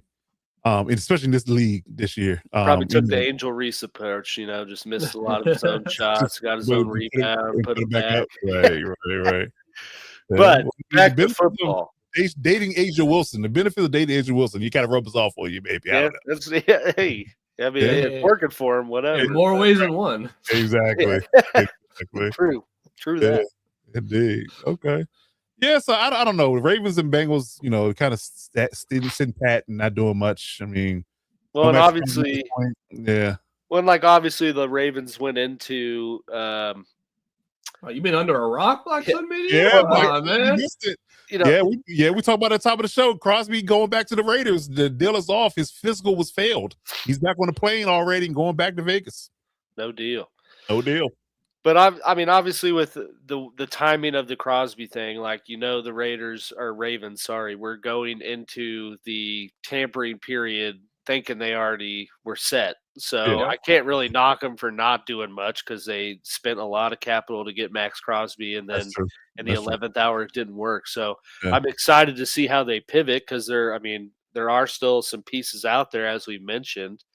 And I think they will do that now that they have freed up space from what they were going to do with Crosby. Quick nugget, too. They have 12 picks in the draft. Yeah. Ravens? 3, 4, 5, 6, 7, 8. They got a lot. They're up there. Picks. They have 11 picks in the draft. Wow. 11 picks in the draft, and they have 14. 4 in the top 115. Yeah. Yeah, they're going to be all right then. They'll be fine. They'll be just fine. But Bengals, I don't know what they're doing. Nobody ever knows. And to give Brian Cook the money, Brian Cook's a great safety, a good safety, but was really only a starter this last year. And to give him, $42.5 million.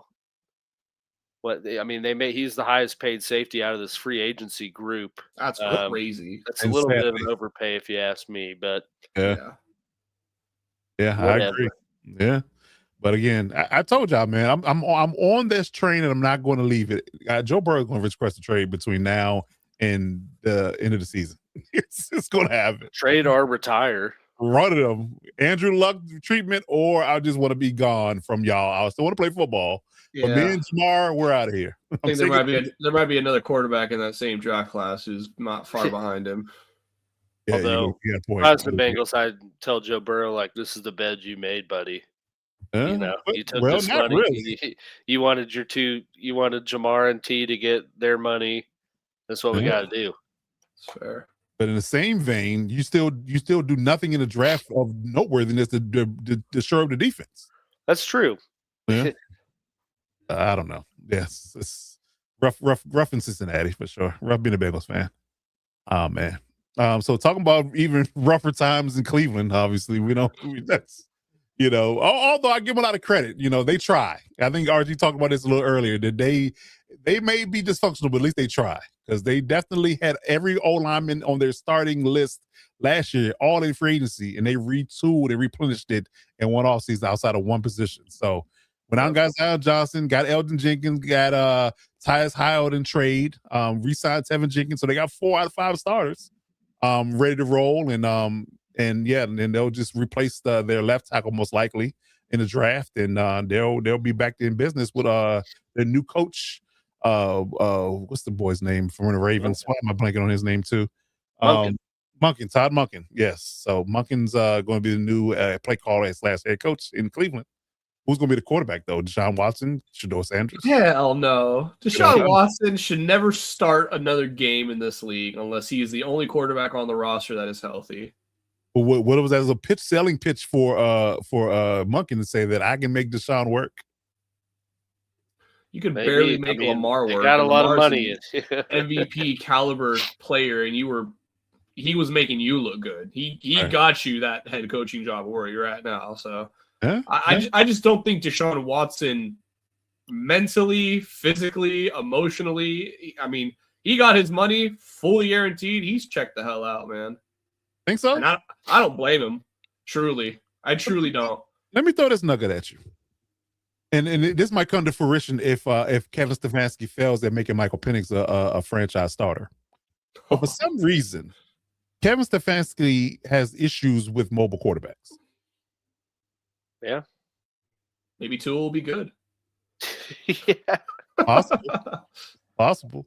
But you think about the quarterbacks that did well in the system, Baker Mayfield. Not mobile-esque. I mean, he can run, but he's not a runner. Like, you know what I mean? Yeah. Joe Flacco was clearly a pocket quarterback, but struggled with Deshaun Watson. Struggled with with Stewart's not a runner. He's not a runner, but clearly he didn't want to draft him, so he wasn't invested in trying to build him at all. So yeah, it'd be interesting to see if Michael Penix struggles in Stefanski's system. Is it Stefanski and mobile quarterbacks, or is it just those particular aspects of who they are at this stage of their careers? Because Deshaun Watson was a Pro Bowl caliber quarterback before he got to Cleveland. Yeah, you just forget how to be quarterback. He was coming off of like almost 5,000 passing yard season. Like he was right behind Mahomes, and then just fell off. And obviously, all the other stuff happened. Yeah, that's it. That's it. It was a very steep drop off. Injuries. Yeah, it wasn't steep. It was a really like fall off a cliff type of drop off. It really was. But I'm just curious to see if that's the thing with Stefanski and his ability to coach quarterbacks. He might just like mobile. He doesn't like mobile quarterbacks. He like pocket style quarterbacks, and that works better with his system. So if Tua works and Michael Penix doesn't, that might be a thing. So just a little something to put underneath your hat to think about in the season. But I'm curious. So if Deshaun Watson and Tom Munkin, clearly he didn't work with mobile quarterbacks. He worked with Lamar Jackson, won him MVP. So if he can make Deshaun Watson, they can get some money out of that deal that they signed into. That they just restructure every year. Exactly. Like, I kind of forgot he was there. right. And they refuse to cut him, obviously, because they don't want to take that cap hit. So it'd be interesting. But they got an O-line back now. They still got Myles Garrett. They still got Mason Graham and Denzel Ward and those guys on the defensive side. So we'll see. Like we said, though, someone was going to give Zion Johnson a bag just because he was 25 and available, and he got it. That they did. He got it. Glad it wasn't us. And just yeah. I mean, I would say that the only quality upgrade to the offensive line that they did was getting Elton Jenkins. That is. I agree, But other than that, it's like, I mean, they had. Well, you got to think too, because they were moving on from. I mean, Wyatt Teller, Pro Bowl guard, Petonio, Pro Bowl guard. Jack Conklin was, often injured, but pretty serviceable right tackle. Agreed. Cedric Wills, their first round pick. He was out for a whole year, but like they had a lot of retooling to do, and I don't know that they necessarily did that in a very confident way, but I mean, they were kind of at the nature of who was available and what they had with their cap. But them getting Elton Jenkins, I think, was a pretty good sign. Yeah, I do, because he can play guard or center. It just depends on where they want to place him. Yeah, but he's versatile. Solid. I'm not sure why the Packers didn't keep him, to be honest with you, but that's just me. Especially when he only went for $12 million a year. Yeah. I mean, I'd have done that deal every day. Is he owed money from the Packers still? No. I think he was free. So. He was a free agent. I was going to say, I guess if he was, he would have probably signed for like a 1 year. I mean, I feel like most of those guys say F you to the team that cut him and signed for the league minimum. So they, make them pay. But yeah. So, I think Rashad Walker is who they cut and they took the hit on. But, I think Jenkins was free to go to sign with anybody. So, But like I said, we don't know what they're going to do, but they try hard in free agency. They never don't just sit on their hands. Yeah, that's true. Yeah. So tell me how y'all feel about the Steelers, because I got some interesting things going on here with McCarthy over there. We don't know who the quarterback is, obviously, but they got two good receivers now. They got a good running back, Enrico Dowdle, Jamel Dean corner to go along with Joey Porter Jr. Asante Samuels came back, Cole Holcomb. I mean, Sans a quarterback, they look like a formidable team to me. Do you guys agree? Yeah. I mean, Go ahead, Alex. No. Go ahead, Alex. I got something for this. I was going to say. I agree that they have a serviceable roster like they do every year on paper. Obviously they needed a second wide receiver because we saw what happened once DK had his suspension and how that offense looked.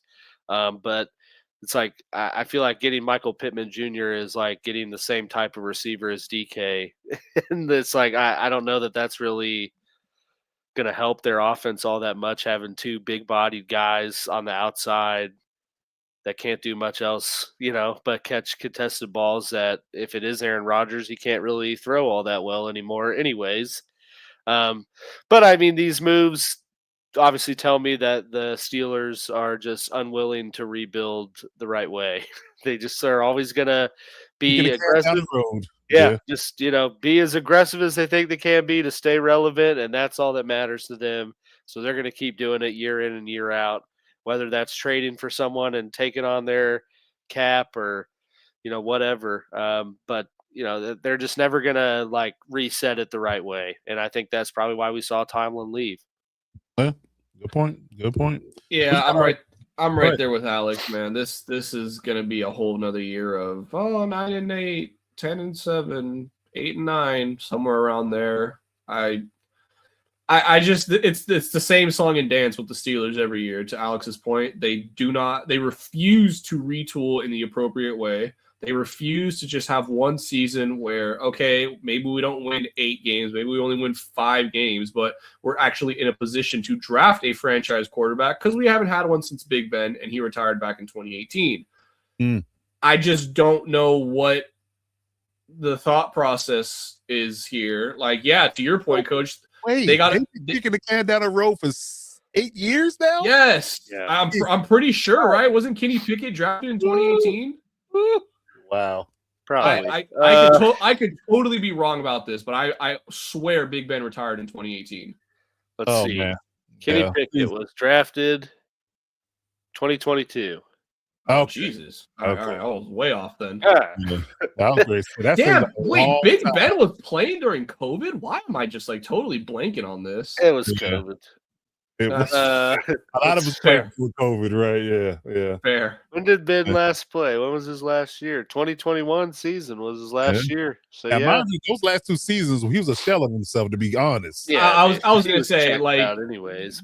Maybe that's why it feels much longer, is because Big Ben was just a skeleton his final years in Pittsburgh. Right. But regardless, I mean, this is going to be the same exact thing. They'll win some games that teams aren't expecting them to. They're losing some games that teams don't expect them to, and they'll finish the season at about 500.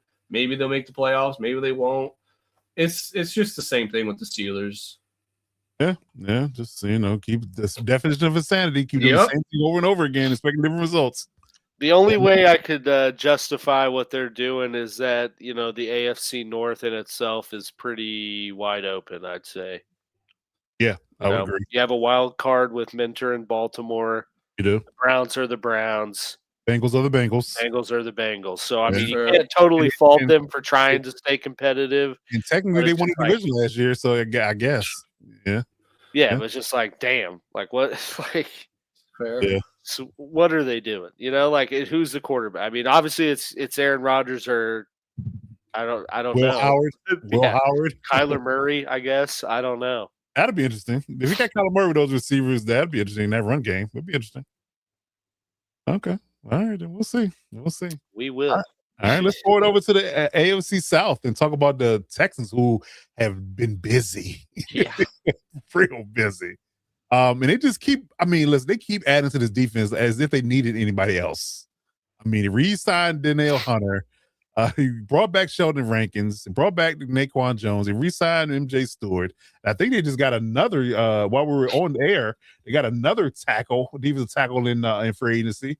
I want to say was pretty decent. I'll find a name here, but keep loading up on that defensive side of the ball. Reed Blankenship was a signing.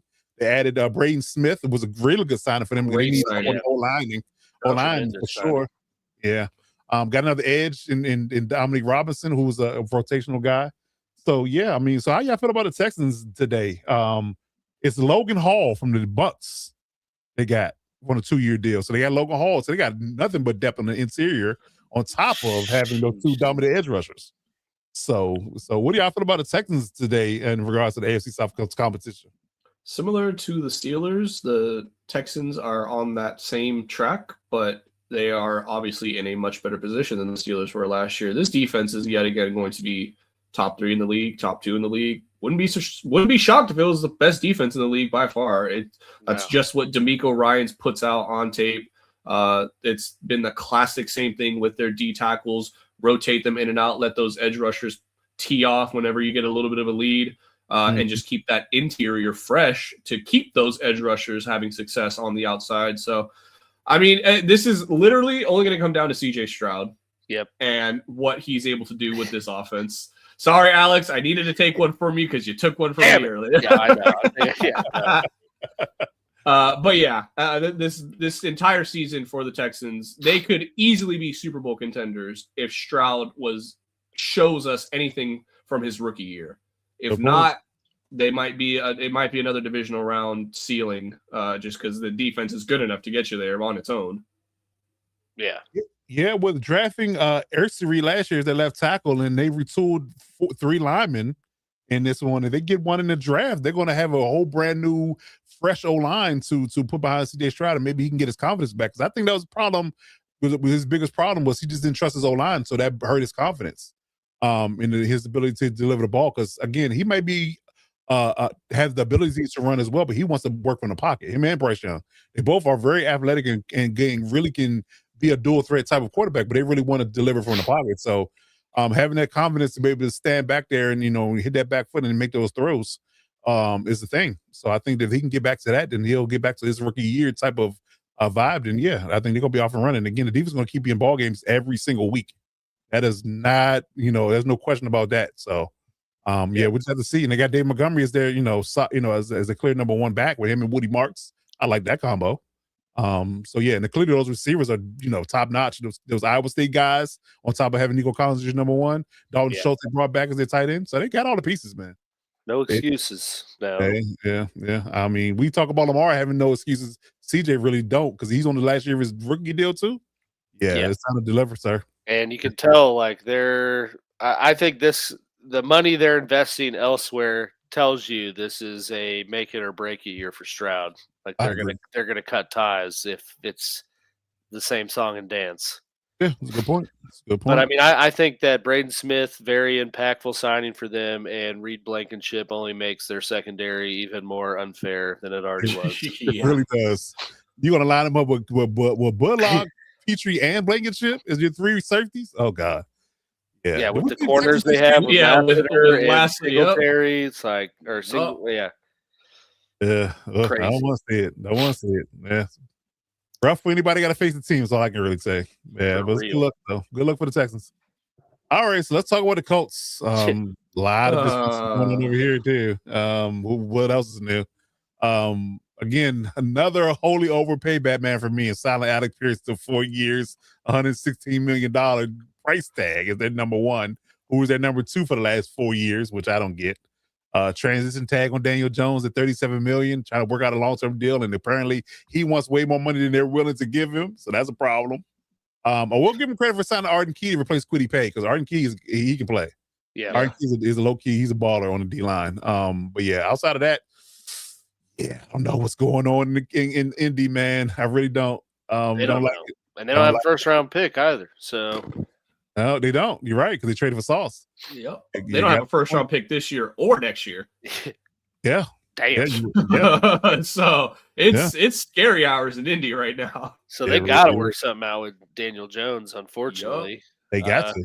Yeah. Unless they pivot to someone else. But, I mean, there's not much. I mean, I guess the money you're going to pay Daniel will be the money you would give to somebody else. But what is that number and who the quarterback is? I mean, because the only person that could probably give you any more juice than Daniel will give you is like a guy like a Kyler Murray, because he's a mobile guy. But I mean, but if you're going to go with Kyler Murray, why wouldn't you just give Anthony Richardson a shot? It's the same. Great point. Same thing, except he's tall. Could actually see over his line. Yeah. And younger. You got a point. Alec Pierce, I get it that they had to pay, and apparently he took less money to stay in Indy. He did? What I've seen. Yeah, I blew my mind when I saw that tweet. I saw reports that I think New England and maybe another team had offered him more. Okay, but New England makes sense. Yeah. It does. That's the only one I would have agreed with. That, like, okay, you overpaid for him, but with that offense with Drake May, understandable. Who was the other team? I think maybe Tennessee, but I might be wrong. I don't know. I don't know what the hell they were thinking. Yeah. I don't know, but obviously it's a lot of money for a guy who has not been a number one. But I get that you spent a second round pick on him. You developed him into someone that the league viewed as having the potential to earn that money. So you have to, you got to make the tough choice to either pay him or move on. So I get why they did it, but it's just like $29 million a year, though. and it's also crazy that you like pay him and then immediately move off of Pittman. So it's Right. like, what exactly are you doing there then? Like you're hampering the offense further without even knowing who the quarterback is. So great point. I would let him walk and kept Pittman and got me another number 2 receiver, in my opinion. Yep. That's just me. and gotten a compensation pick. And there you have it. Right. I was gonna say we just talked about how this draft is not that they have a first round pick, but they could have gotten a pretty solid slot receiver with the second round pick. I feel like so. 100%. So I mean that. Well, they got Downs. Yeah. They have Tyler Warren. They have Jonathan Taylor, of course. I mean, they have weapons on the offense. I mean, I think they're banking on Alec Pierce taking a much bigger step forward this year than he has in any of the past 4 years. But to your point, I just think Pittman's a more reliable guy. I mean, he barely cracked 1,000 yards in his 4th year. Yeah. But I will say, I mean, he hasn't gotten Pittman ate up a lot of targets. So and Warren. Too. They did have a quarterback conundrum too for a while, so I guess that's a determining factor. They also run the ball a hell of a lot. Oh yeah, with Taylor. Absolutely. Yeah, because I mean, Pierce showed pretty quickly with Anthony Richardson that he is a home run threat. I mean, that was the only thing Anthony Richardson ever seemed to do was flick the ball 80 yards to Alec Pierce once every 4 weeks. Yeah, exactly. That's on a rope. He can't throw a 5-yard out, but he can throw a 70-yard laser with a guy in his face off his back foot, and then he runs for 20 yards and he's tired. You're gonna never live that down, by the way. I'm not, dude. I'm sorry. I mean, if somebody told me that in a game I was in, I'd be like, "What?" Let alone in the game where millions of dollars are being earned. Right. Yeah. You're tired. Some orange slices after the game, Anthony. And orange slices, son. Like, damn, what are we talking about? Yeah. So we're gonna talk about the Titans here in a minute, but before I'm gonna ask this question now, before we talk about the Jaguars. So are we looking at the Colts looking up at everybody already based upon what they got going on, shifting around in the O-line and no quarterback as of yet? I think that with the Titans amount of money they spent, it could be a conversation where the Colts might finish 4th, in my opinion. I think it's between them and the Jags. Ooh. Yeah. I was gonna say them and the Titans, but yeah, I know that's everybody's thoughts, but hey, man, 4th place schedule, new head coach with Saleh, revamped. I mean, as you can see, a revamped defense, revamped team. Revamped team for sure. Yeah. But I mean, obviously, you can definitely see the Saleh effect with these signings that they had over here on the right. And the Dayball effect. And the Dayball effect, yes, that is a great point. So maybe hot take, but I would not be. I'll say this: they're going to get an edge in the draft. I'm seeing it. They got Franklin Myers and middle. Yeah, to pair with I almost said fucking Jerry Tillery. Jesus Christ! Why was that Jeffrey Simmons? Why? Yeah, right. Yeah, Jerry Tillery. That's it. Yeah, Jerry Tillery wishes he was Jeffrey Simmons. And people thought he was gonna be on his best day. He's not a quarter of what Jeffrey Simmons is. Exactly. Yeah. So I think you put the Colts down at the bottom just with the situation they're in right now. I mean, they have a talented roster, but it's kind of the same thing as this. Like, who's the quarterback going to be? Yep. I mean, it's obviously got to be Daniel Jones. They have no other choice at this point. Yep. They've burned any goodwill with Anthony Richardson. He's already. I mean, they're looking at moving him. Right. So you got to figure out what you're paying Daniel Jones, and you got to hope that he comes back remotely close, if not the same that he was pre-injury, but all at the same time hope that he doesn't get hurt again. And so the cards are not in their favor. But the one thing I will say with the Titans is, I think people are seeing at what they're spending and like the coaching changes and thinking they're going to be this year's Patriots. I would pump the brakes on that. Yeah, I'm not going that far. But we're saying Super Bowl appearance. Yeah, it's definitely a touch too far. No, hey, I would not be shocked if they went worst to first. Really? Yeah, I mean,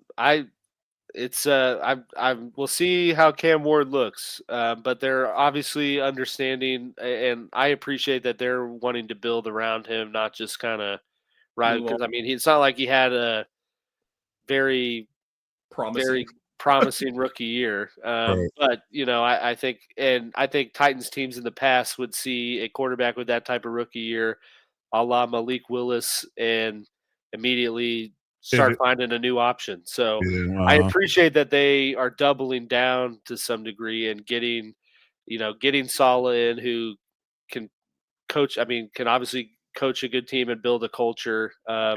Unfortunately, that he just tried to do that in New York with the Jets the first time. Nobody can be But that was successful there. mistake number one, right? Thinking he could revamp the Jets. And then on top of that, him getting Brian Daboll, who we know can develop quarterbacks and have a potent offense. So, yeah, I'm excited to see what the Titans do. And I think the biggest signing's got to be Wan'Dale Robinson, Oh, in absolutely. my opinion. Yeah, because if you look at it, the kid Ayomanor they had last year, he balled out. Chimere DK, they're sliding their kick returner, he balled out. So you're gonna add a number one with Wan'Dale and those two. And they got Daniel Bellinger from the Green Bay, but the Giants, their tight end.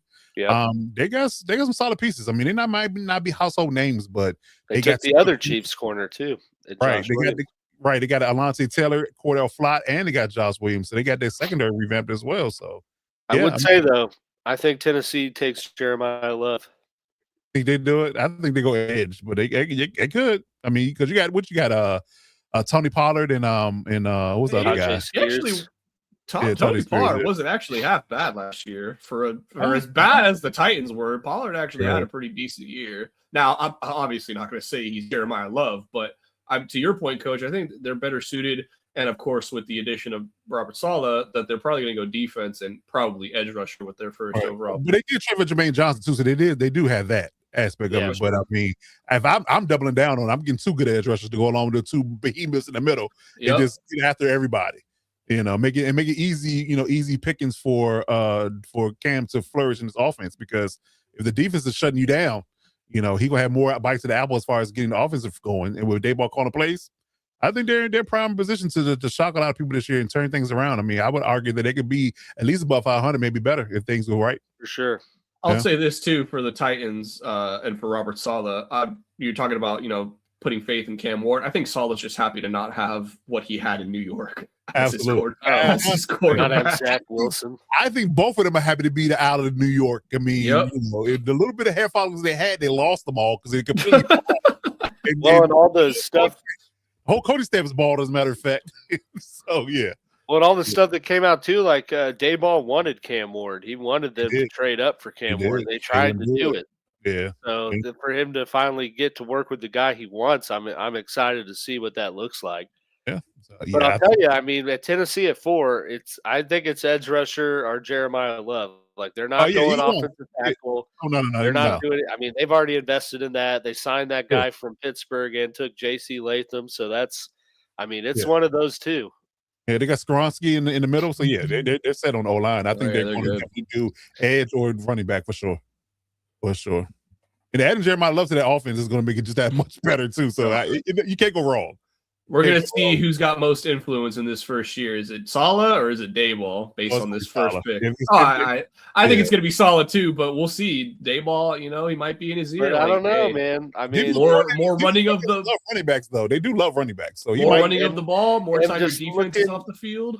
Yep. And just looking at their signings, I mean, it's 80% defense. So I mean, that kind of tells you too, like what they're planning to go early, or at least that's what I would that think. side of the ball needed a lot of tender love and carry too, so that's another conversation. Well, I'm not going to say the offense doesn't either, though. Yeah, weaponry yeah. He had a good old line, but that was about it. Yeah, that was about it. Okay, so how do we feel about the Jaguars to wrap this division up? Well, you already heard it from me. I think they're going to be in contention for bottom of the division. Ooh. Yeah, what's that? Worst to first? That would be first to worst. Yeah, I'm sorry, first to worst. Okay. Yeah, we could see a total. And they don't have a first round pick, right? Nope. They traded that away for Travis Hunter. Yeah. Who now he will be coming back. So that is as a corner. As a corner, though. Yeah, but I mean, with the Jacoby Myers, they didn't trade Brian Thomas, so the offense should still. It's the biggest question is going to be, can Tootin take that next step as the guy? Now that ETN's out of the building. Yeah, indeed. I just looked at this guy. I was looking at the picture too. You know what I think it is? Yeah, I think it is. Oh wow! Yeah, get it. I don't know if it's made of what I think it is, but yeah, did look right. Definitely did look right. All right, so let's forward over to, let's wrap this up. Let's forward over to our favorite division, the AFC West. We talked about at the top of the show, the Raiders are now back in the Maxx Crosby business after making all these moves. So they got $30 million on top of their cap that's being spent outside of the money they already spent with Linderbaum and others. But with the Maxx Crosby debacle aside, man, I got to give the Raiders a lot of credit. They did all the right things there for agency. That's for sure. It's bringing back the guys they were supposed to bring back and signing the guys they needed to sign. They got two good linebackers, two young beastly linebackers in Quay Walker and N'Kobe Dean. My God. Kwity Paye, edge rusher, to kind of air quote replace Maxx. Linderbaum from the center. Obviously, they needed that. Which I still don't understand why they're not playing Jackson Powers Johnson at center, but that's a whole another conversation. But I mean, paying $81 million for Linderbaum, and you got to play him at center. That's not a question at all. Re-signed Eric Stokes, cornerback. He was really good for them last year. I don't see why he left the Packers. Get that off the screen, please. Is that true? I need to look. No shot they're giving up. There's no way Maxx is getting traded for multiple picks after he just failed his physical and the Ravens got cold feet. Ain't no shot. Also, it would be the 32nd pick in the draft. I don't think the Raiders are in much, you go from the 14th pick to the 32nd. That's a massive drop off. First round pick. Is it really though? It's basically a bona fide second round pick. I know, but that's probably the best thing they could get given the circumstances. So we'll see. Yeah, we'll see. And totally unrelated Raiders news, but AFC West news. The Chargers just re-signed Trey Pipkins to shut the 2-year deal, $10 million. Shut the hell up, Coach. You're lying to me right now. I'm not. Tom Pelissero just reported it. 9 minutes ago. I wish it was. Yeah, we'll get to that. Yeah. I mean, again, Raiders though, got to give them credit. Yeah, got to give them credit for doing all the right things in regards to the roster. Now, what they would do with that roster, and from a coaching perspective, who knows? But they got all the right pieces to rebuild this thing from the ground up, and likely getting Fernando Mendoza as their starting quarterback for the next 4 years on the cheap as a franchise guy. They're doing all the right things. They're checking all the right boxes again, but it is the Raiders, so hold your breath in regards to what they're going to do come this season. But yeah, they're doing pretty good. Any other thoughts on them before we talk about this Chargers nonsense? Yeah, Raiders are the clear winners in free agency right now. As much as I hate to admit it, they are doing everything right, signing big names to some big money and worthy money. I really think the Jalen Naylor signing is a super underrated move. I think he was just held. I won't say held back, but was blocked from real targets with Jefferson and Jordan Addison there. So I think with the Raiders, I think with Mendoza, presumably, I think he will really shine. And I think that 3 years, $35 million is going to be a very team-friendly deal for how much production I think he will provide. Right. Curtis, you're not wrong. The Rams are definitely favored to go back to the Super Bowl this next coming season. They're the betting favorite, but we'll see. Y'all got a lot of pieces over there. We covered them a little earlier in the pod, man. My boy hit Trent. the rewind button on if you want to catch our recap on it. But yeah, y'all definitely doing the right things for sure in the LA. At least one LA team's getting things right. All we can really say. That's for sure. But yeah, so getting to the Speaking of LA. Yeah, speaking of LA. Yeah. Bolts might get back with the Bolts. Yeah, I'd love to see that. Yeah, that'll really make my day. Coach, you want to go first on this one? Bring him home. You know what? No, I'm going to save my rant for the Electric Shock podcast. I'm going to save my energy for that. I'll let you take the floor here. As our Chargers inside on this network, I'll let you have it. Yeah, I have a lot to say, but I'm not going to waste it here. Best of this, RG. We're 2 hours. We're 2 hours into the show now. What the fuck is Joe Ortiz doing?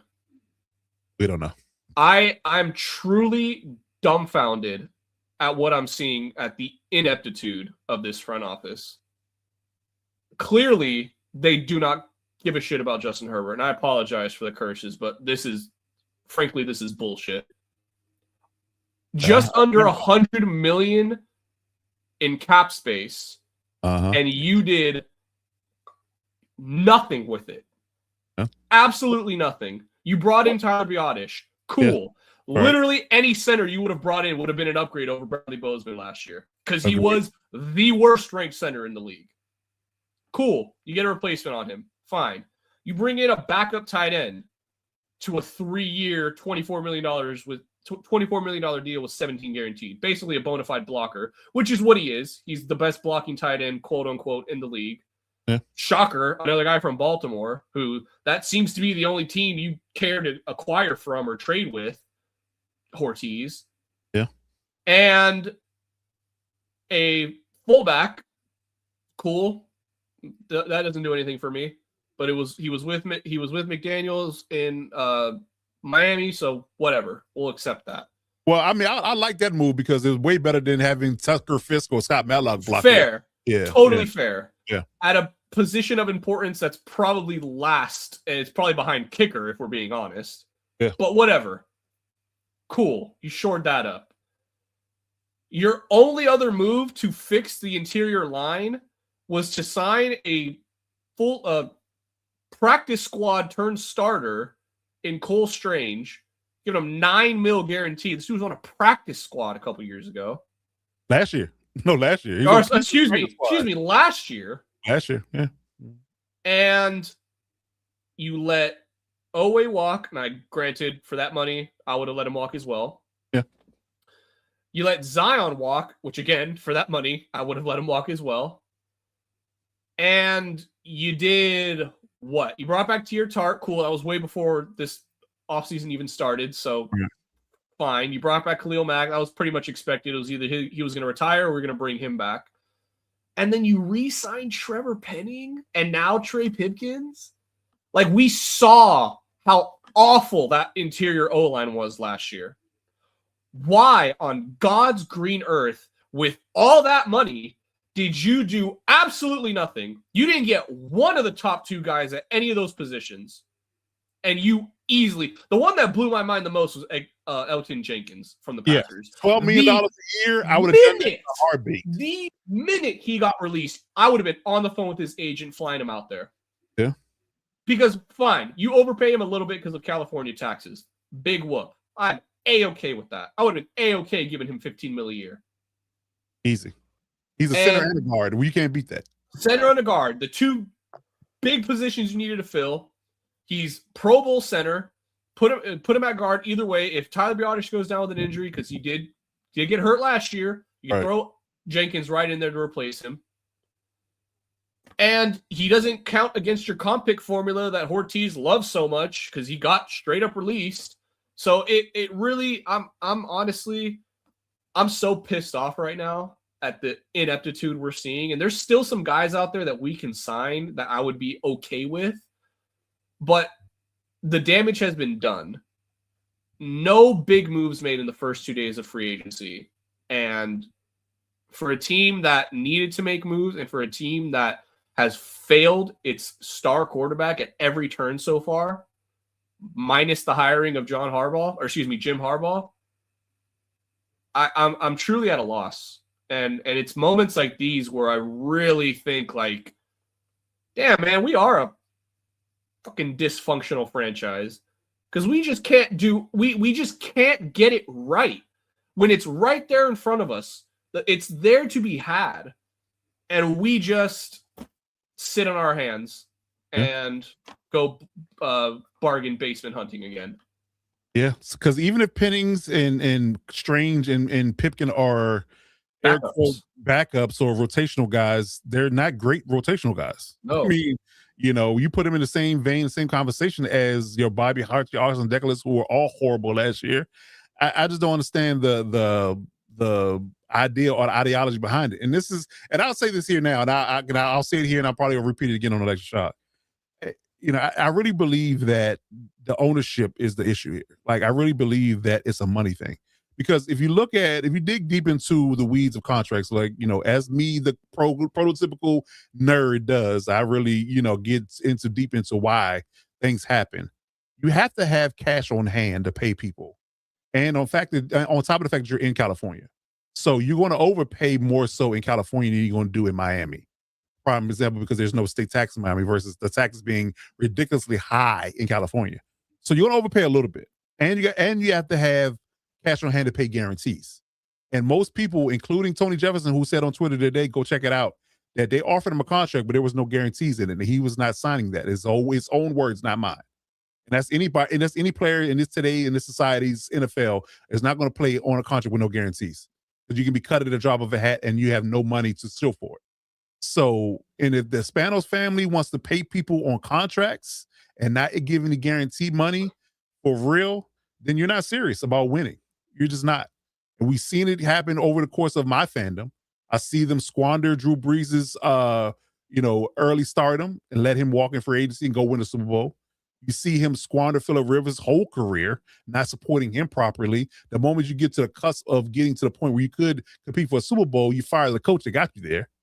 And then you really bumbled and stumbled for the entirety of his career after that and hiring inept coaches. So I really think that despite who the coach is, despite who the players are, despite who the quarterback is, if the ownership at the top of all of this is always and completely, utterly going to be cheap, this franchise is never going to succeed. Because you can't go bargain basement hunting and expect to win a Super Bowl. Nobody's ever done it in the history of the NFL, especially in this day and age. In the 2000s, in this century, you got to pay to play. Any team that's paid the money, they made it. I mean, hell, look at the Patriots. They turned it around in 1 year, spent all that money in free agency, and made it a Super Bowl. They might not have won it, but damn it, they were in the conversation because they paid the money to play. Anybody that's won a Super Bowl has paid the money. Ask the Rams. The Rams in the conversation every year. You know why? Because they pay. Stan Kroenke, yes, he's most of the richest people in the NFL, period. But again, if you want to pay, if you want to play, you got to pay. And if you're not willing to do that, just tell us as fans that you're not serious about paying people guaranteed money, and we'll just accept it and realize that we're never going to be a contending team, because that's where we're at right now.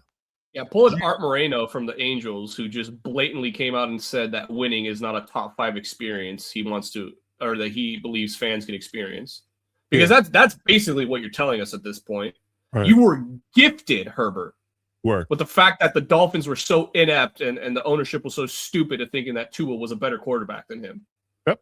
So you were gifted your franchise player at the moment, and you have done quite literally nothing to help him out. Well, I wouldn't say nothing. They get some tackles, some 2 Pro Bowl tackles, but outside of that. But in free agency, I mean, draft, yeah. And I got no problem with Ortiz in the draft. He has some amazing draft classes. No problems there. In that regard to what Tom Telesco was, massive upgrade. Agreed. We would never expect a hit in a round past 1 with Tom Telesco as the GM. So the fact that you're getting guys in the 3rd, 4th, 5th round that are starting great players, all the love for Ortiz on that regard. But as far as spending money, I hate to bring him up, but at least Telesco spent the damn money. Might not have been for great players. Might have fucked us royally with some of those players, a la J.C. Jackson. Yeah. But he wanted to make big splashes, and I have yet to see that from Ortiz and Harbaugh, and it's truly disappointing. I think that's the crux of the problem, because they got so scared off by trying to spend the money one time when they didn't really want to do it in the first place. So they probably mandated Ortiz to, because again, this is about money. Like this is just spending for free agency. That has nothing to do with, the rookie contracts are set. They're guaranteed. They're set in stone. There's no wiggle room there. You don't have to negotiate shit. Your rookie contract is your rookie contract. So that's one thing. But when it comes to spending power and spending money, despite the fact that you have it in a cap space environment, they don't want to do it. They don't want to do it. Every time every time they feel like they've done it, they've gotten burned, and they don't want to spend it because they're cheap in their own right. So if you're a cheap person, and the one time you go outside yourself and say I want to spend the money, and you get burned, you're likely going to be gun shy. And I think that's what the problem is. I think that's what the problem is when we come to free agency, because we get disappointed in free agency every year. Like literally, we have this conversation, this argument every offseason. The free agency period sucks for the Chargers. It's good in the draft for the last 2 years, but the freaking free agency period sucks complete donkey ass. Well, they're gonna need to absolutely hit it out of the park with the draft this year. But you only got 5 picks too, so that's another. Yeah, and you better get 5 starters. That's all I'm saying. Better, yeah. We'll see.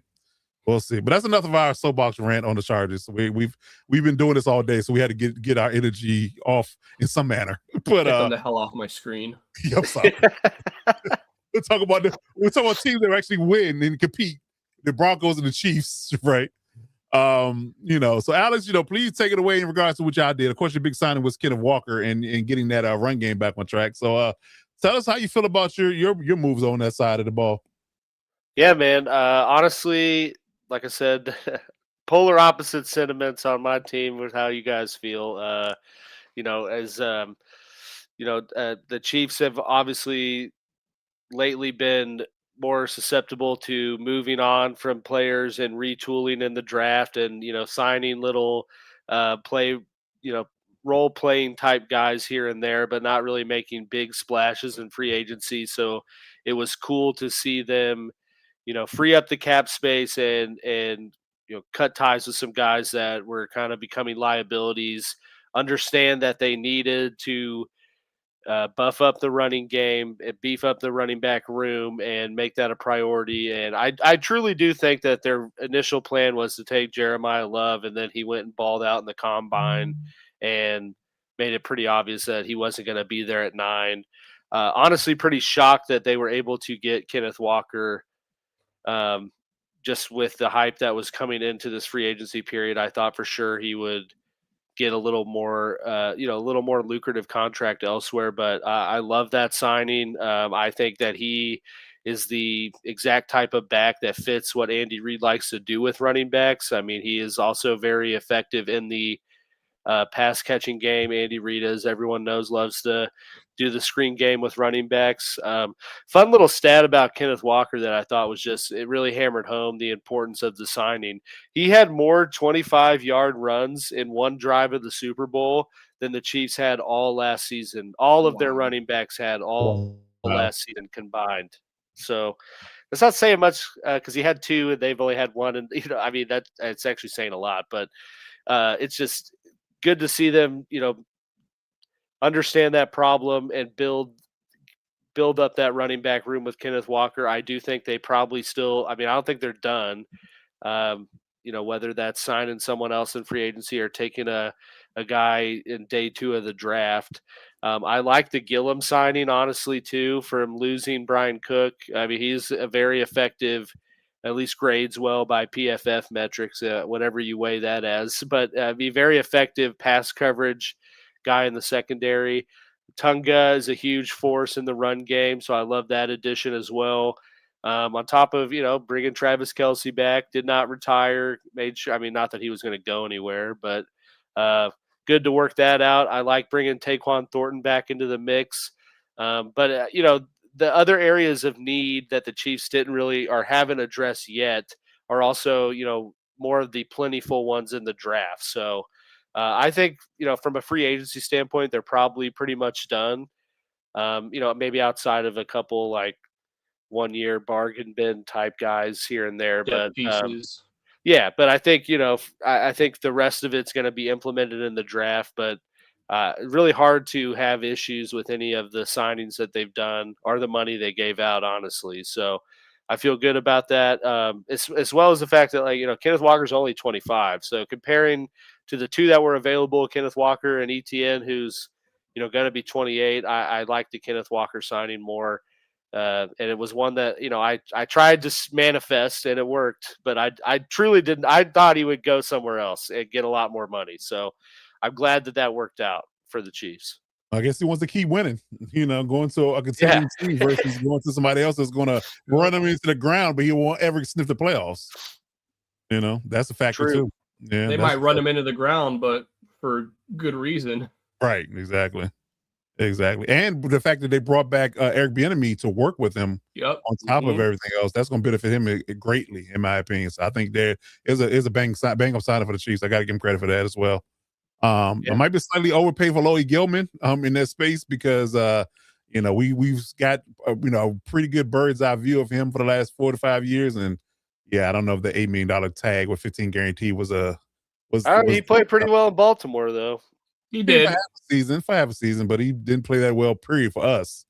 But we'll see. I mean, but again, this also is Spagnuolo's system. He makes guys that don't have a whole lot of cachet look like Pro Bowlers. So I mean, it might just work out for him in that space. So it might pay for itself in short order.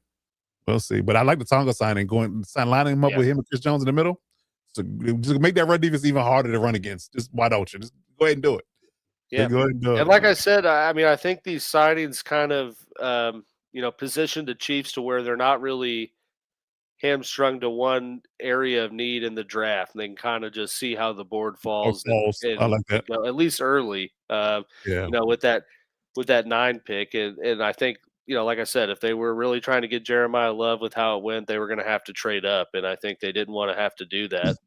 Yeah, Brandon, I'm gonna throw up my mouth if Cole Strange starts for us in picks.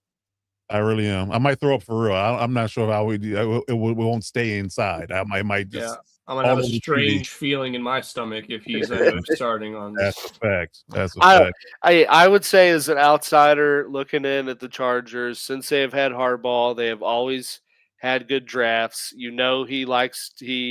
He prioritizes the trenches early in the draft, so I think they have a plan. I sure hope so. At this point, they have to. I was dreaming of an edge rusher in the first round and a guard in the second. But now you got to go guard in the first 2 rounds. You have to. I bet they're going to start. I think Strange is probably starting. But you're going to get that guy from Penn State. That'd be pretty sick. If the Ravens don't take him, because they talking about they mocking him going to the Ravens since they got either him or Pregnon from Oregon. I would love Pregnon because I think Pregnon is slam dunk. Give me a goddamn guard, man. That's the only way I'm gonna actually look at next season with any kind of optimism. If this O-line, if we don't take double guard or double O-line in this draft, Marty might be looking ahead for 27. A tackle that's like Dunker that's going to likely play inside. That's really good. I would even take that. But outside of that, there's a non-starter for me if we don't go O-line early in the draft. It's a non-starter. Yeah. You're not wrong, Brandon. You're not wrong. Yeah, he definitely is not. I like Brad. He's very spot on with he feels our pain, as fans. That's for sure.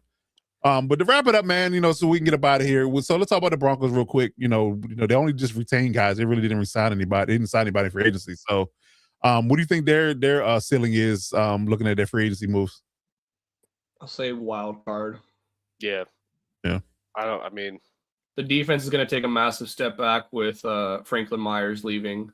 Also, oh my God, what's his name? I'm sorry? Benito? Yes, Nick Benito. Excuse me. Yeah. Didn't really address the running back position. J.K. Dobbins can be good, barring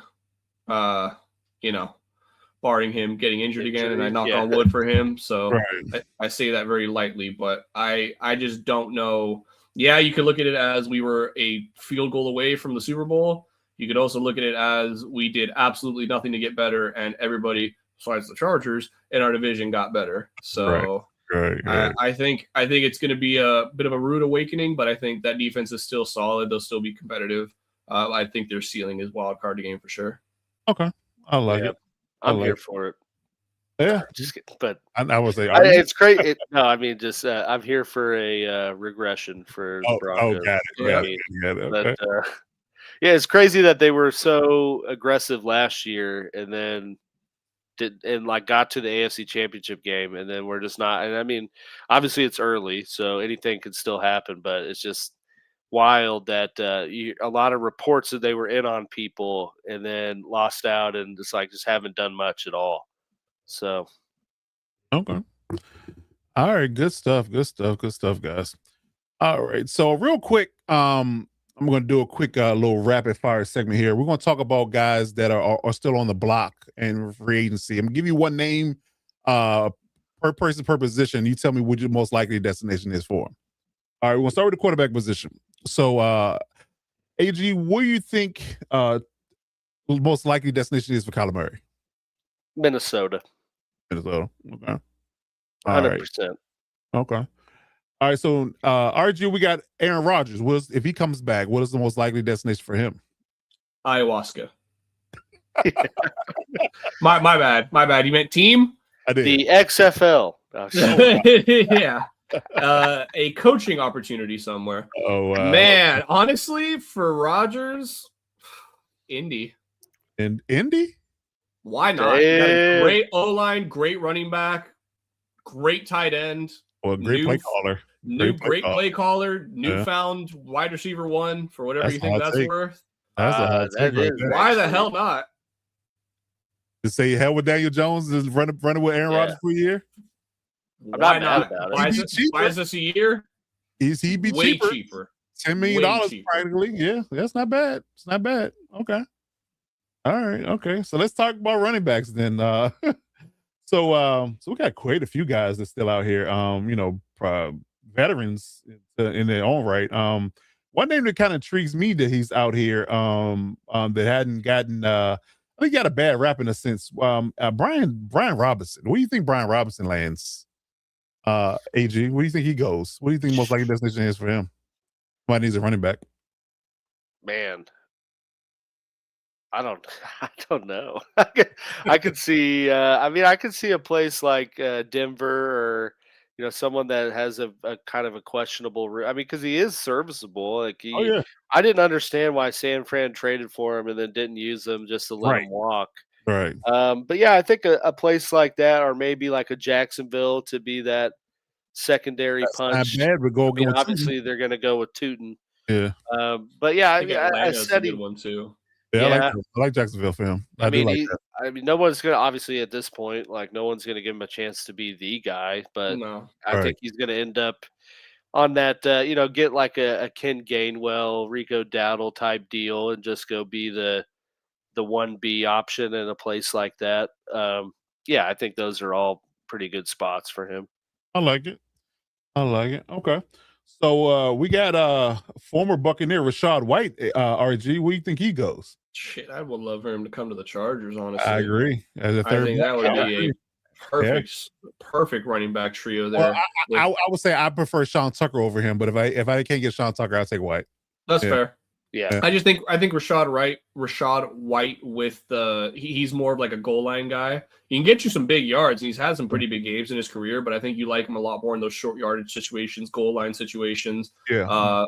Hampton is definitely that guy as well, but third down back. And I think Kamani can provide you with a little bit more of that pass catching option. But yeah, I would not be upset one bit if we got him. Okay. All right, good stuff. All right, so let's talk wide receivers real quick. Tyreek Hill. Where does he go, AG? He's coming home. Yeah, I knew that was coming. Oh, that's why I asked him. I knew he was going to say that. He's coming home. It's done. Honestly, makes sense too. It really does make sense. I don't know who else is going to give him a chance, though. He's still hurt. I don't know where else he would go or who else would take a flyer on him.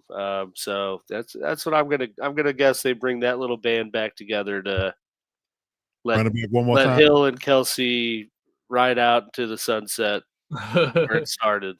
Okay, I like it. All right, so talking about, I'm gonna give you two RG actually because they're in the same vein. Two former 49er wide receivers. Brandon Ayuk was clearly done in San Fran. Yep. We just don't know where is he traded to and where does Juwan Jennings land? Juwan Jennings, I'm going to say, goes to Denver. I think they finally open up the checkbook a little bit, and I think he would be a pretty solid piece over there in Denver.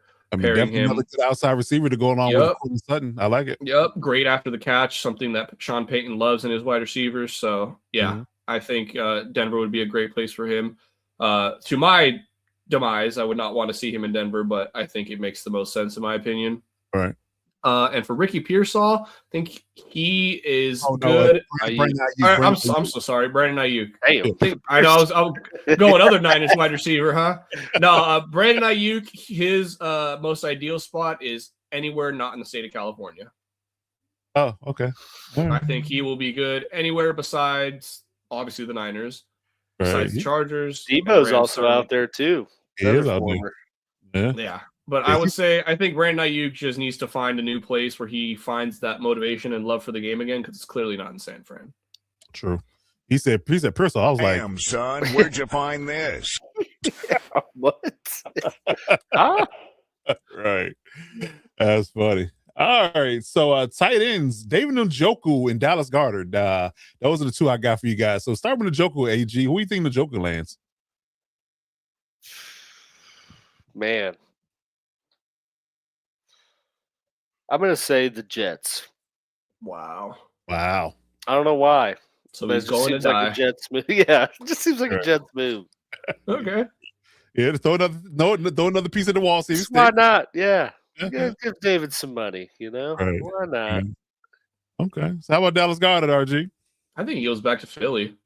Really? Yeah, I think they truly do re-sign him. I don't think it's going to be a massive deal, but I think he is one of Hurts's favorite targets, probably more so than AJ Brown. Yes. So I think they're going to try to do everything in their power to keep him. But yeah, I want to say Philly. I mean, it's not a bad take because I think that he probably got out there in the market and realized it wasn't sweet. Yep. So he was like, especially not for tight ends. This year for tight ends, it's pretty rough. I'm not going to lie. It really is. Yeah, it's not bad. Not a bad take at all. I like it. Okay.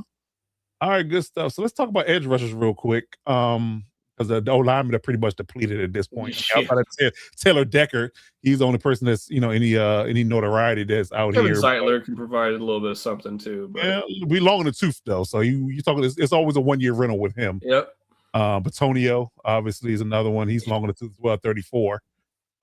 Centers, nobody really. Yeah, but that's pretty much it in that space. But yeah, edge rushers. Trey Hendrickson is one. Hassan Reddick is a free agent. I did not know that. Hassan Reddick. He's a free agent. I didn't realize that. Let's talk about them two. Where did Trey Hendrick go, AG? Oh man, I think your Baltimore take early is I think it's pretty obvious now, especially that Maxx Crosby news. And it works out better for the Ravens. You get to keep 2 first rounders and still pay the same money. Why not? Yep. Get the same production. Hell, maybe even more because Henderson was putting up way more sacks, per season than Maxx was. Mm-hmm. Yeah. Okay. I like it. Okay. All right. What about Hassan Reddick, RG? Man, for Hassan Reddick, I could see him going over to the Titans. I think if Robert Saleh wants to invest in that, not bad. That's not bad. I think that would be a great destination for him over there. Pair himself up with a really nice defensive coordinator turned head coach. We obviously know Saleh can install that culture. I think that'd be a great place for him to kind of revitalize what he was in Philly. Yeah. And I don't know who brought it. I don't know, was it Brandon or somebody else brought up the Bosa thing, but I feel like Bosa will go to 49ers. Timbo with his brother. Yeah. He was actually pretty good this year for the Bills, all things considered. Yeah. But he wasn't terrible. He was healthy. He was healthy for a change. That's for sure. Yep. Definitely healthy. And you got Bradley Chubb out there too. That's another big one too. Yeah, I forgot they released them. Damn. Okay. Yeah, that's a good one. I wouldn't mind everybody. I would not mind that one bit. Look, I just said it. So I wouldn't mind Bradley Chubb going to the Chargers. That's a great run defender for sure. Add some depth to that room. Yeah. I'm not mad at that. Opposite of Mac, that'd be a great running game defensive line there with Jamari Caldwell. Oh well, yes. Cam Jordan's a free agent. He just didn't retire. They released him. Wait, who? Cameron Jordan. Yeah, that's a shocker. I thought for sure he was going to retire. So that's crazy. I mean, I'm looking at Sport Track here. It says he's a 36-year-old free agent. Wow.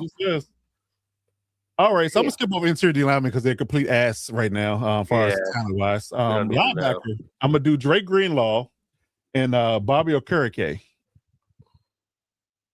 So where did Drake Greenlaw go, AG? I'm gonna say Dallas. That's not bad. They're going to 34 too. They're going to need good linebackers in that 34 system. Gary don't care about injury history, so he's gonna. And they had Kenneth Murray as one of their backers, so they definitely need to upgrade. Who's also a free agent. I would be. I don't know what team will give him a contract, but if any, he's a gonna go Dallas. UFL. Yeah, I think Kenneth Murray might be in the UFL at this point. Even the Arena League, one of the 15 that are out there. Right. He's going to put the pro and semi-pro. Yeah, Bobby Wagner has a free agent too, so I don't think he's with the Commanders at all. Yep. Yeah. Yeah, Okay. he just needs to retire. And Levante David, huh? Okay. Yeah, Monty David and Matt Milano, who's been injured a lot, but he was productive when he's on the field. Yeah. Okay. So where did Barrio Carrico go, in your opinion, RG? I think he goes to the Eagles. I think with the losses of Nakobe Dean and oh my God, why am I blanking on the other one? Quay Walker. Quay Walker, thank you.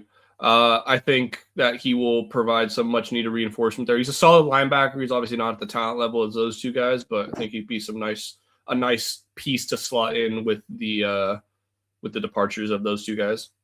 Okay, I like it. Okay. All right, so let's forward over to corners real quick. I saw I think it was a meme that said that Marshawn Lattimore is going to go to any team in the NFC West now that Mike Evans is with the Niners. Yeah, it don't matter who he plays for, as long as he gets to play against Mike Evans twice a year. But where do you think he goes, AG? We think Marshawn Lattimore goes? Man, I don't know. I do not know. He's a guy that I wouldn't mind the Chiefs signing, that's for sure. But it depends on the price point. I mean, he's almost 30, so I don't know what kind of contract he'd be getting. But I could see, maybe the Bears, who are spending money, just lost Nashawn Wright. That's a good point. Yeah, that's a good point. I like that. Okay. All right. What about Trayvon Diggs, RG? Man, Trayvon Diggs. Honestly, real talk, I would not be, I don't want to say I'd be upset, but I wouldn't be shocked to see him go to Baltimore. I think with Jesse Minter there, you can really get the most out of him and put him in position to succeed. So, yeah, I think if he wants to kind of same thing, revitalize his career, I think Baltimore would be a really good stop for him with Minter. Yeah. Okay. I like that. All right, so wrapping up with the safeties. Let's talk Kevin Byard. And another interesting one here, Jaquan Brisker. So where does Kevin Byard land, AG? The 49ers. Why? Because he's old as hell. That's funny.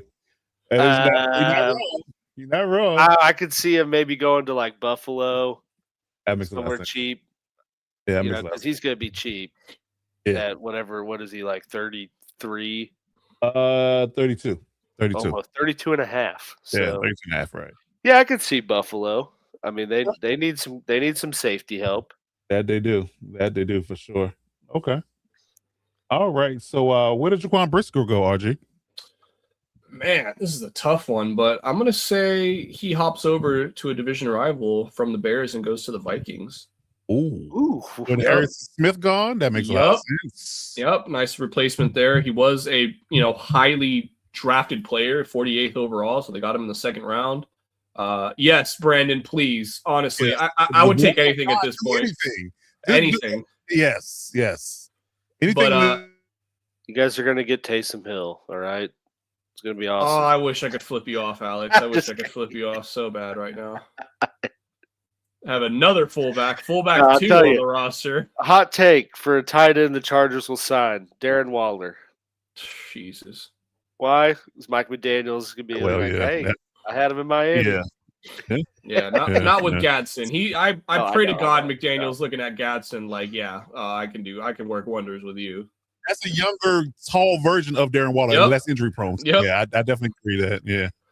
Yeah. Neither can we, Brandon. Exactly. We feel your pain, sir. Trust us. Okay. But yeah, I can definitely see Brisker going to the Vikings. Needed the safety position, and Or Detroit. That's another one. Yep. That's another did well. Yes, indeed. Okay. He was one I wanted the Chiefs to sign, but since they took Gilman, that's off the table. But yeah, pretty much. Yeah. Bless you. Thank you.